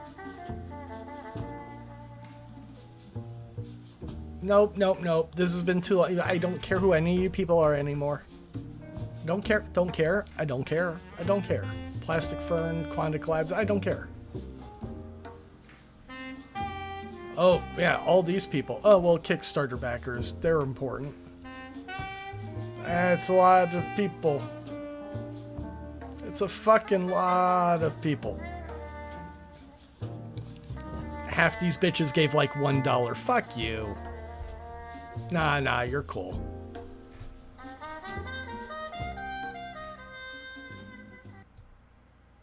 Oh, fucking thing.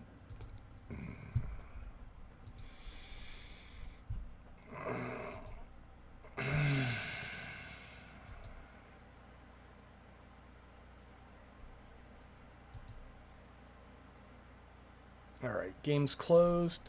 What about, can I have my camera?